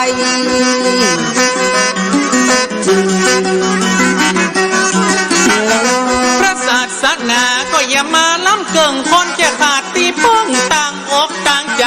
มีแต่ความสุขและโลกจะลุกเป็นไฟเราหมู่คนจันไรนั้นหลั่งไหลมาเกิดเขาจะปิกไปนับถือพี่สร้างบ่หูแนวต่างธรรมะละเลิศสิทำพระเจ้าคนจะล่วงละเมิดมอนาวอกก็อย่าเปิดคอนโดโอ้ตั้งสมัยจะเป็นคอนโดเลยกันเนี่ยเอาว่าคนแก่คนเฒ่าอย่ามองเศร้าต่ำก้อยมูละอ่อนเด็กน้อยอย่าเป็นใหญ่อักโขว่าคนเฒ่าบักเก่ารุ่นบุรีขี้โยและสมัยโลโซใจการยังบ่ได้คนเฒ่าหัวงอกว่าเขาตึกบ่ฟังมูละอ่อนหัวดำจะมาสอนมอกไว้จิมแลนอกับฟันตีหาว่ามามีสองปากมึงอยากกูอยากจะหยาได้กันหาตัวมีตัวเดียวจังเป็นไปได้กากันว่าที่ออกมาเนี่ยอย่างใดกันเจ้าปักก็เกี้ยวหน้าจนพ่อคัดแถมปากกินตีลักบ่มีใบมีเก้าพอต้องมันเต้งอย่างกะแกนบาดเต้าเพราะว่ามันหูเน่าว่าหลายอันน้องมันจะแตกอย่างต้อผู้พามเท่าเนี่ยบอกมาอึดเหียล้ำคำฟันตั้นเจ้าอยู่มาปอเท่าคัดเจ้ายังบ่เคยหันว่าข้อนี้นาถ้าจะสำคัญมันเป็นคำฟันหลายอันบันคอโลกเก่าเปลี่ยนไปโลกใหม่เข้ามากลางต้องกลางหน้าบ่มีงัวควายหลากลอ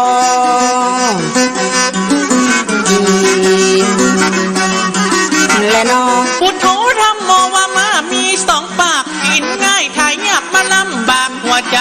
ข้าราชการจะกินนอกผมในหลังห้องก็จะใส่ซองยื่นปืนโต๊ะก่อนจับบอดได้ก่อนว่าไล่บอตันบ่มีภัยหันเขาอย่าปากันโซหมูลาดสะดอนได้ของเก่าคนโลเพราะเขากินแกงโหหัวคิวข้าจะลำจ้ะนะว่าแกงโหนะถ้าสจปากันลงอำนาจให้ฟ้าคาราชก็จะอิดจะหิวปลาแก้วลุงน้อยมาปลาซอยปลาซิวปลาหลวงก็จะลิ้วพบหัวปลาน้อยเขาได้เงินล้านเศษ3 ล้านแต่เนอส่วนหมู่คนกะมือได้แต่3-400จิมแลนโนกับฟันตีหกเหมือนอกจะขาดพระองค์ฝันหันถาดห้องคำกล้าเซนเป็นสิ่งห่วงแหมเป็นสิ่งห่วงเห็นไอ้ยังมาดูแควนเป็นที่ห้องหมันนั่งบึดหนึ่งมันก็ขี้บึดหนึ่งมันก็เหี่ยวกัดกางกัดเขียวบ่หยุดบ่ยั้งถ้ามาหันแล้วจนพระตกสลังมันจะเป็นไปอย่างได้นอข้อนี้สำเปกบอลหนักมาเดียวนี้ป้าไอ้ควันใจเพราะใครแม่นตักเขาว่าสิบตอกมัดมันบันแน่นมันปอขอไอ้ปอนเล่าคือข้าเจ้าฟังรอสีอ่อนจ้างโซก็ใครหูที่แจ้งกันว่าหัวปีฝนตกมาไหลเข้าดอก็จะตายย้อนหัวสายน้ำแรง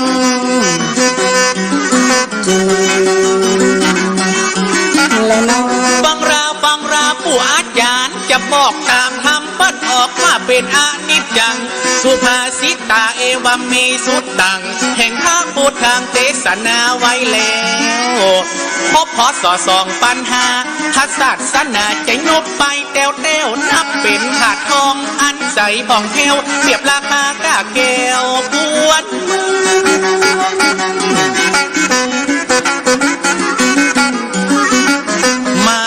มานั่งแถมยังขี้ยังเหี้ยวมาเกิด กิดบัดเดียวจังอูได้ไปเปลืองหมู่คนขาไร่บ่หอนได้นั่งเมืองจะมีบนเฮืองเตจะใหญ่กว้างหนูน้อยหนูปุกจะลุกออกจากนาว่ากูมีปัญญาปาละมีเหลือจัง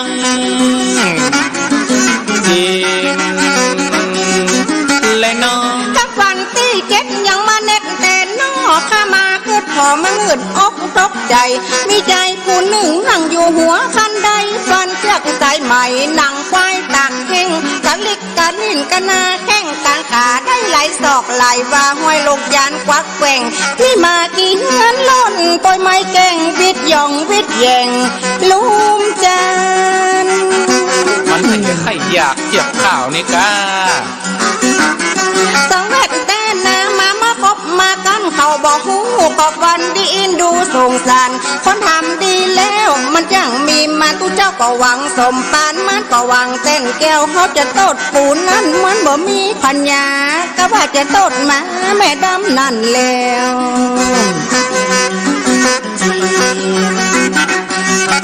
และน้องว่าจะนางเอกังภาคาวาเชตวันนาเอวเมสุดต่างว่าเสวันนาจะพาลานางบอกวันอู้จะยังโอนปาลาบากไปปันทีตานางจะเสวันนาจุงควรอู้จะกับคนลวกบ่อไรปูชนียานางควรปูจาน้อมไว้แก่คนที่ต้านใดทำดี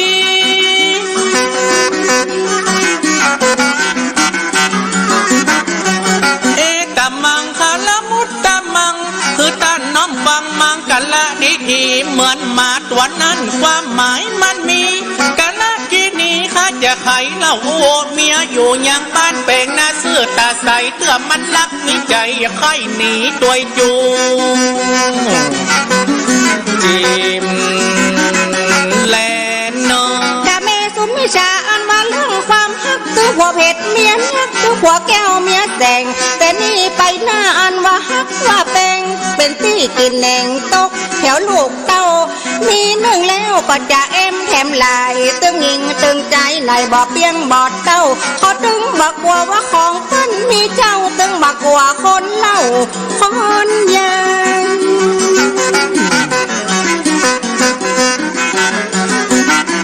พญาสุวรรณจะมาตันติดอกโมนาฮกมีคนนักคนไหลจะยมพบาลว่าไอ้นี่แถมลายยานี้ก็ได้อย่างมาดื้อมาดันพอเก้านิ้วนามจนปอทองกาปากเล็กปากต้องจนก็ไข้ออกกัน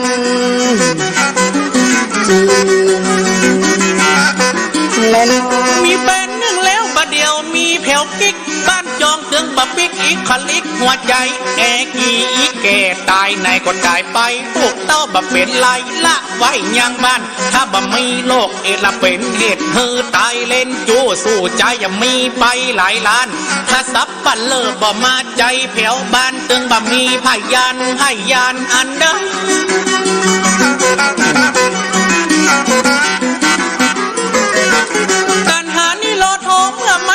สุดเสียงคนจะตายเป็นเพียงปัจจุบันทันใจพระพุทธเจ้าก็ทรงมองการไกลก็ได้ขานไขว่าไปหลายข้อสองปันปีไปมันล้นลดไปบัดใจสมัยเตรียมควายหลากลองเจมแลนอสักวันที่8บอกว่าน้ำล้นให้ตักใส่ยัดบ่ได้ใส่แถมส่วนนอแก่น้อยที่มาคอยดูแอมเดือนออกเดือนแฮมน้ำก็เฮยงัดแน่นพอให้แก่นใหญ่ตักใส่จนก็ล้นมนุษย์เมืองคนยังมายั่วมาเก่งเป็นสันได้จ้าขอยังว่าบ่แบ่งตักใส่แก่นที่แห้งสักกำตักใส่แก่นใหญ่ติ๊กบ่แม่เจ้าพญาต้านให้ก็ฟันไปสาปะเป็นจะใดบัญญัติยังมาคล้องใจคำพระพุทธเจ้าเล่าปริศนาธรรมเปิ้นว่าเป็นกรรมอย่างใดกาเจ้าโลกจักระเบิดก็จะเกิดชิบหายน้ำจะท่วมคนตายเป็นอย่างใดกันเรา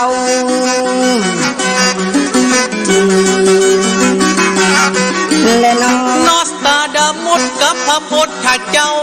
ให้กันเล่าจะตายถูกเรือกันฝรั่งบอกว่าคริสต์ศักราช2,000โลกมนุษย์ป่วนไป ปันจักระเบิดแตกอาสมัยเดี๋ยวนี้เป็นปี2009เจ้าประเดชนั้นเล่ามันเลียวหันแผ่นฟ้าตั้ง16ข้อที่พระเจ้าเฮาว่าบ่ต้องรอจากนาก็มี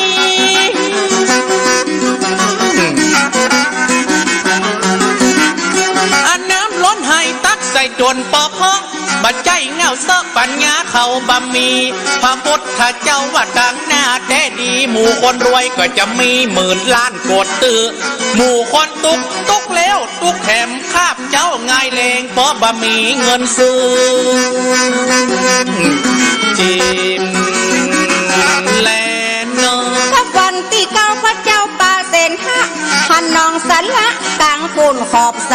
ตอกพันจังก่อนบ้านซอนเคลื่อนใหญ่สัดสิ่งหลิ่งไหลปูป่ามาคอนแค่จ้างเสือหมีกะติ้งกวางฟันละมาหาอาหารกินน้ำดับฮอนคนที่ตั้งขอบที่สัดลงหลอนล้อนน้ำยองบ่หอนหน้าดำแด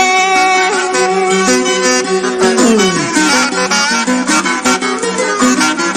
จะได้ตั้งกังน้องกว้างสงัดที่บ่มีสิ่งซัดสอดเสาะแสวงน้ำขุ่นน้ำดำเหลือใจเหลือแห้งมันบ่มีไข่แปลงคือมันเป็นอย่างอีขอพ่ออาจารย์ก็พ่อเล่าว่าไข่จ๋ามันบ่มีต่ำหามาเมื่อก่อนนี้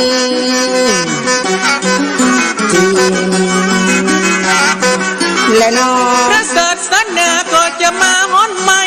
เหมือนแต่ก่อนให้ที่จำปูที่เปมานศาสนามาคุยมาเตมหาเจติยังองค์พระนาถเจ้าสวรรค์ลุมพินีพุทธคยาปะเวรุวันเหลือกานนามจื่อเก้าที่เมืองอินเดียจนปอหมองหม่นเศร้าเพราะพวกคนโง่เงาบาลา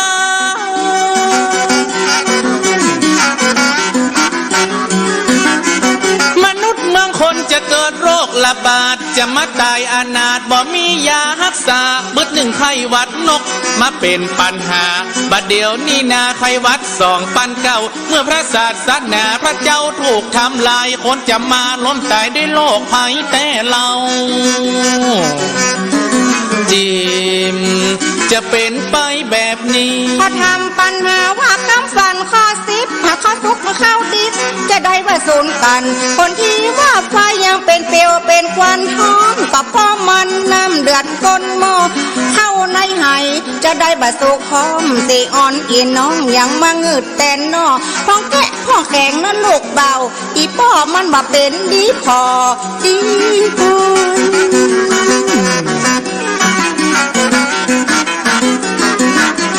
กาละกีนีข้อนี้จะเกิดโลกจักระเบิดเป็นฝุ่นเป็นฝอยแผ่นดินจะไหวปึ๊ดป่าปึ๊ดดอยเพราะว่าเดือนดาวลอยจะหล่นลงลุ่มใจน้ำจะท่วมป่าจะกินตะวันขอบักให้คำฝันบอกคำฝันท่านไทย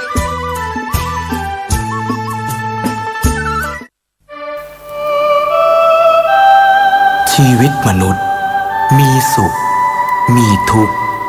ดีใจเสียใจผ่านอุปสรรคและปัญหามากมายในแต่ละวันสงบนิ่งแล้วย้อนมองตัวเองวันนี้วันพระ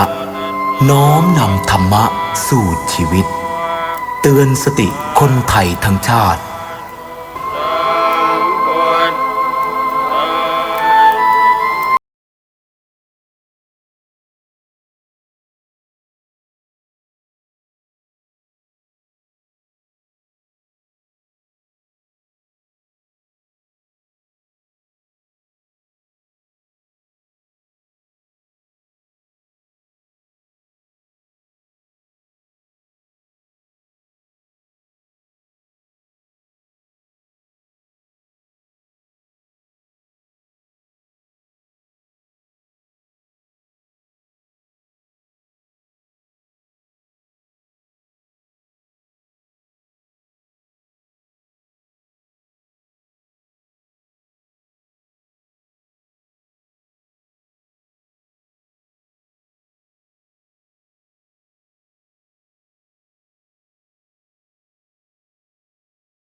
น้องหน้าหนาวนี้ไปแอวเหนือเฮาพักที่นี่บ่รีสอร์ทนี้ดีขนาดมีเครื่องทำน้ำอุ่นระบบแก๊สเอาไว้ให้พร้อมแต่ก็ต้องระวังเนอะเครื่องทำน้ำอุ่นระบบแก๊สมีคนตายมาหลายรายแล้วจะอั้นเลยกะอ้ายก็นึกภาพเอากะเปิดเครื่องทำน้ำอุ่นระบบแก๊สในห้องน้ำถ้าบ่มีพัดลมดูดอากาศการหมุนเวียนของออกซิเจนมันจะดีได้จะใดในเมื่อการเผาไหม้บ่สมบูรณ์ก็เกิดการสะสมแก๊สคาร์บอนมอนอกไซด์สูดดมเข้าไปมันจะไปจับกับเม็ดเลือดแดงและทำให้เม็ดเลือดแดงจับกับออกซิเจนได้น้อยลงเมื่อออกซิเจนเข้าไปถึงปอดก็จะย่าให้คลื่นไส้เมาหัวหายใจยากจนถึงขั้นเป็นลมแล้วก็ตายได้โดยเฉพาะคนที่มีโรคประจำตัวเช่นโรคหัวใจโรคเลือดจางหอบหืดถุงลมโป่งพองโรคความดันโลหิตสูงซึ่งจะมีโอกาสสูงกว่าคนอื่นน่ากลัวขนาดเนาะมันก็บ่ถึงขนาดนั้นถ้าหารู้วิธีคือถ้าอาบน้ำด้วยเครื่องทำน้ำอุ่นระบบแก๊สบอดี้อาบเกิน10นาทีจะต้องเปิดพัดลมระบายอากาศหรือให้อากาศถ่ายเทได้ดีอันนี้ก็จะช่วยได้นักถ้าหมู่เฮาแค่หูข้อมูลเพิ่มเติมโทรสอบถามได้ที่กลุ่มสื่อสารความเสี่ยงและพัฒนาพฤติกรรมสุขภาพสำนักงานป้องกันควบคุมโรคที่1เชียงใหม่053-140-774-6หรือสายด่วน1422จนเครียดกินเหล้าจนเครียดกินเหล้าจนเครียดกินเหล้าจนเครียดกินเหล้าจนเครียดกินเหล้า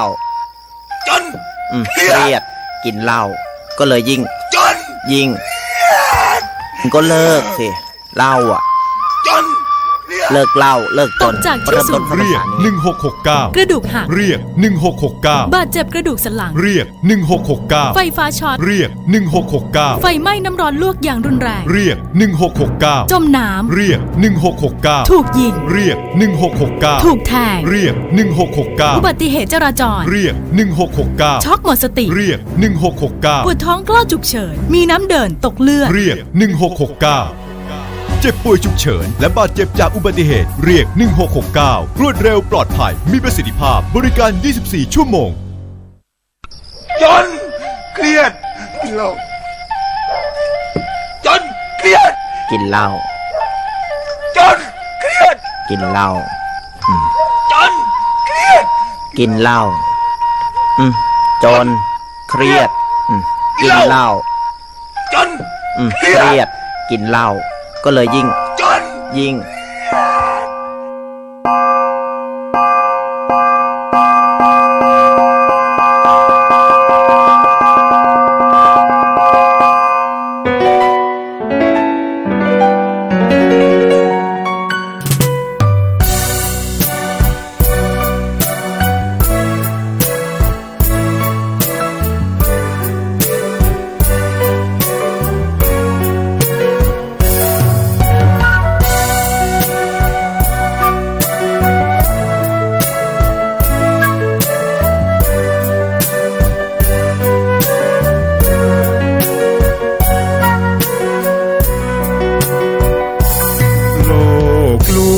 ชวนให้คิดอนิจจังทุกสิ่งไม่ยั่งยืนจีรังย่อมผุพังตามกาลเวลาจะฝืนให้ยั่งยืนจนสิ้นโลกาอย่าได้หวังดังปรารถนาองค์พระพุทธาท่านตรัสสอนไว้เกิดแล้วคงไม่แคล้วต้องชราแก่อาคราวแก่สมปัญญาทั่วภารามีโถมไปเจ็บทุกข์ย่อมเวียนวนมีพ้นใครๆสัตว์โลกล้วนรู้แน่แก่ใจเกิดแก่เจ็บตายหลีกไปไม่พ้นใครหลงคิดหลงติดอัตตาว่าใจแจ้งกมลแม้นใครปลงได้คงสุขล้นชีวิตมีมองมนเกิดมาเป็นคนสมบูรณ์ด ดับหายเพียงร่างกายไว้ชีวาแต่กุศลผลกรรมทำมาย่อมแปลงค่ากลายเป็นทุนส่งผลให้ทุกคนเวียนวนไม่สูญสุขและทุกข์เป็นไปตามทุนที่พวกคุณได้ก่อทำมา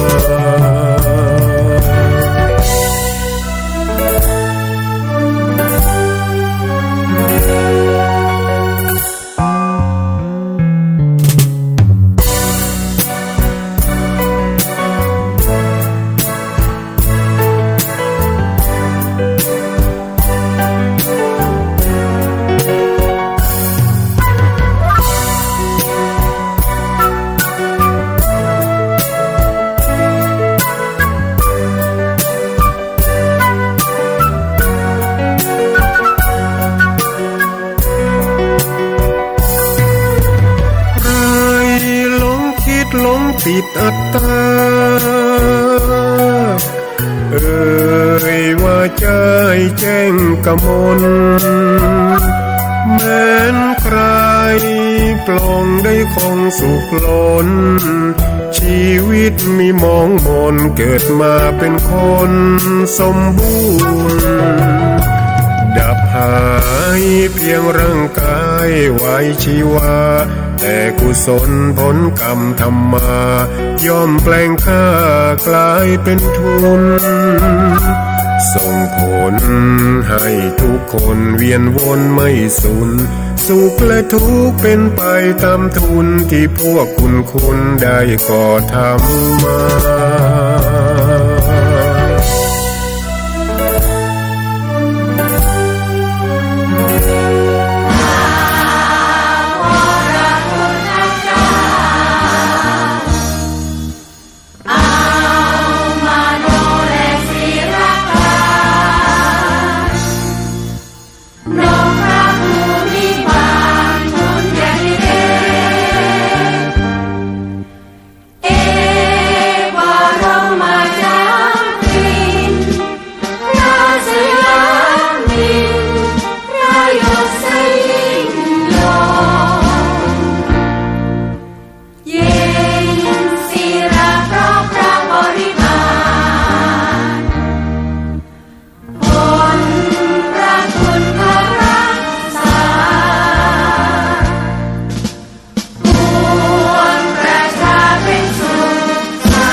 จะเมมจื่อใส่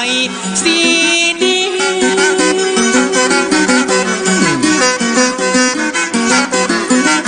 จะยอมผ่าบ้านอย่าถ่ายวิดีโอคลิปให้ถูกภัยพิษจะส่งไปเมืองผีพญายมมาราชจะเปิดออกทีวีคนชั่วคนดีก็จะมีอยู่หัน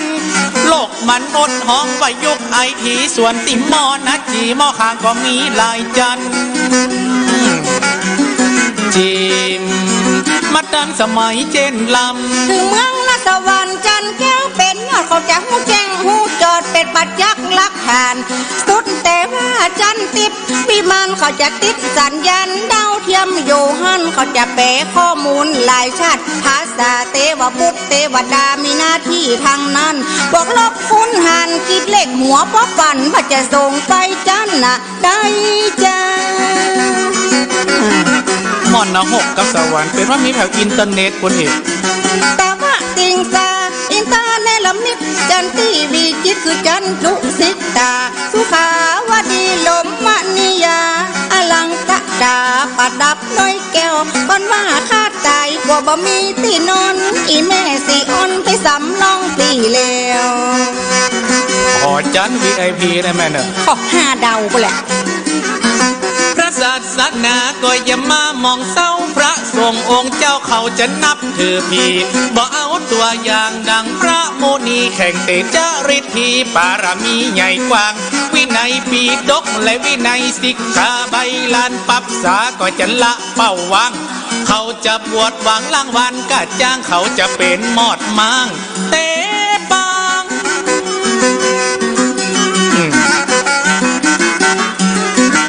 เขาจะเอาพระพุทธเป็นฉากบังหน้าวางเพื่อการกล้าบะเหลียวหน้าเล่หลังหายใจเข้าออกมีกาสตังจะกินจีนพุทธังจะกินนางพระเจ้าวังเป็นใหญ่เป็นเจ้าหลวงเจ้าคุณบ่หัวบาปหัวบุญในยมูลมั่งเตาจิมแลน้องมนุษย์ตั้งหลายเวียนว่ายตายเกิดก่อนจักกำเนิดก็ต้องจุดติดตายคุณตึงบอดดับบาปตึงก็หายตึงยิงตึงใจบ่มีไผหนีรอดเปิ้นว่าความจริงนั้นก็คือความทุกข์จะเหมือนไฟลุกเป็นเปลวตลอดเมื่อความตัณหานั้นบ่มีที่จอดคนก็ไปบ่หอดนี่ปานเป็นพ่อตัณหามินักพี่น้องถึงจะกี่เครื่องบินรถไฟไอพ่นไหนจะข้ามพ้นโอกะสงสารถึงเมืองละมนุษย์แปลงจรวดแปลงยานส่งมาถึงวิมานสวรรค์จันแก้วนี่บ้านนางบ้านละมังสุขขังเพราะว่าเมืองนี้บ้านเป็นสุขอันเลิศแล้ว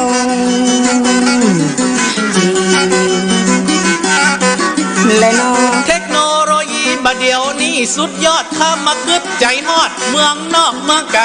ปูเอดิสันมันคึดแปลงหลอดไฟเป็นไปได้จะได้ใครอย่าใครบอกเอิญเสือไอแซกนิวตันคนพบแรงโน้มถ่วงฝรั่งว่าหายห่วงอิมพอสซิเบิลเขาปล่อยดาวเทียมขึ้นไปพัดเวินเพราะว่าโลกเจริญไปโว้ย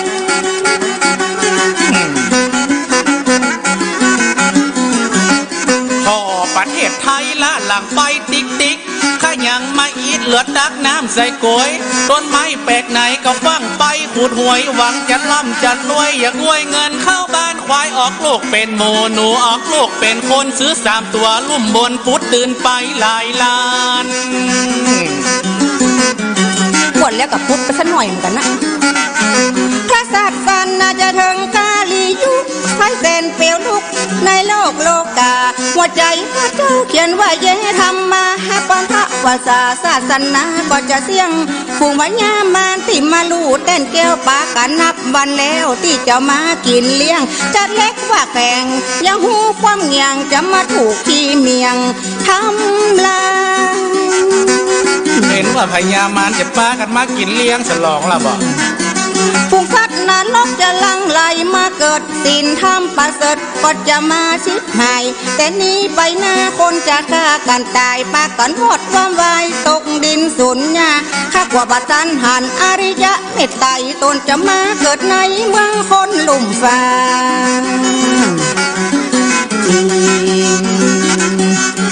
และน้องชีวิตคนเฮามันบ่เตี้ยงยังหูความยังตามวันเดือนปีบ่มีไผข้างตึงบ่จ้างจันนีผู้ใดเป็นผีหนีไปป่าเหี่ยวเกิดเป็นมนุษย์ในโลกกะบ่มียังติดมาเสื้อผ้าและเดี่ยวเนื้อหนังมังสาก็ยังหูแห้งเหี่ยวสุดแต่ว่าเกี่ยวยังหอ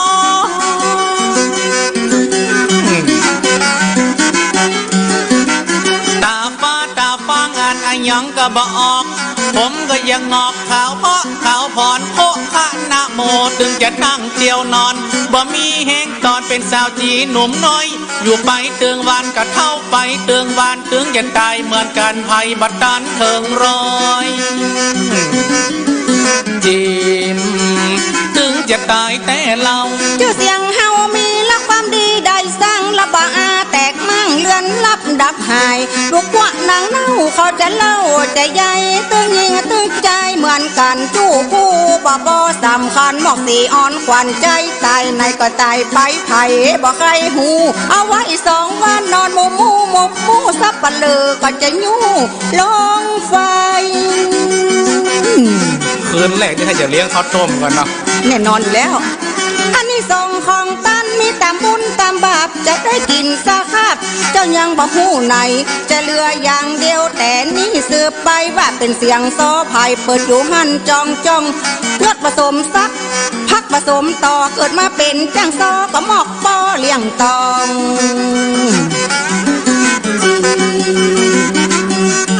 และนอนิปานาปัจจโยโหตุขอคือบรรลุนิพพานเป็นความหวังนิพพานังปรมังสุขังถึงสุดยอดยังความสุขแหล่งละสุตินนังวัตเมทานังหน้าบุญกินทานความดีของข้าเป็นเวจายนกันงามสง่านำไปรอดเมืองฟ้าปายบอน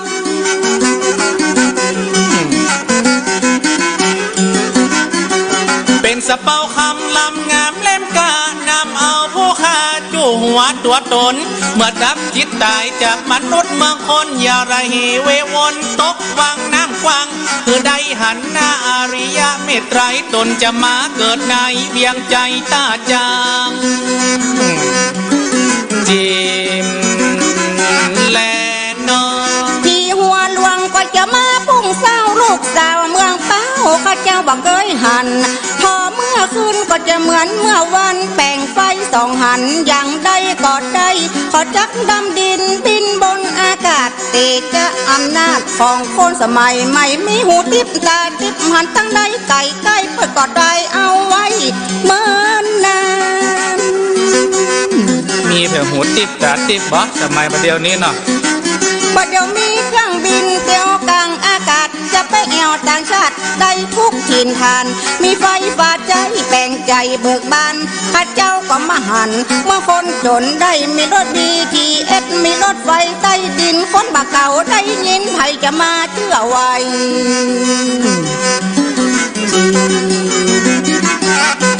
และนอเปิ้นว่ามีตังจะบ่มีคนไต่หนตังพัดไฟเหมือนหูในหูหนูเปิ้นว่าห้อยตีนคนจะเหมือนห้อยตีนงูคกมองมีอยู่ไผบัดจ้างกำเข้าเปิ้นว่ามีโกมจักบ่มีคนตามพอตะวันงาม2 ตึงคืนคำเจ้าอัคระโบราณสืบมาแต่เก่าเขาจะละของเก่าเดิมมา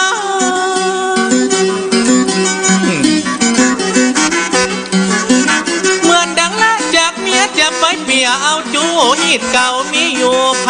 บักรักษามีหนตางหลวงรถเล่นไปมาพงสีไฟฟ้าอันใดก็มีหันไม่เปียไม่แค่กลายเป็นไฟนีออนพอทีวีละครมีหลายตอนหลายจันจิมนางเกาหลีแถมนั้นแม่นว่าคนตายก็จะได้หลอกคาบเอาเป็นภาพติดอยู่ข้างฝากเขาถ่ายไว้หันเที่ยวไปเที่ยวมาเหมือนว่าหมอละนะยังคนอยู่หันจักมีเสียงปากจักมีเสียงจ่าเปิ้นทำนายมาจะเป็นไปอย่างนั้นสิอ้อนห่างดงถ้าว่ามีไหลจะเป็นไปอย่างอันตำนานมีหลายอย่างนะประเดี๋ยวนี้นะ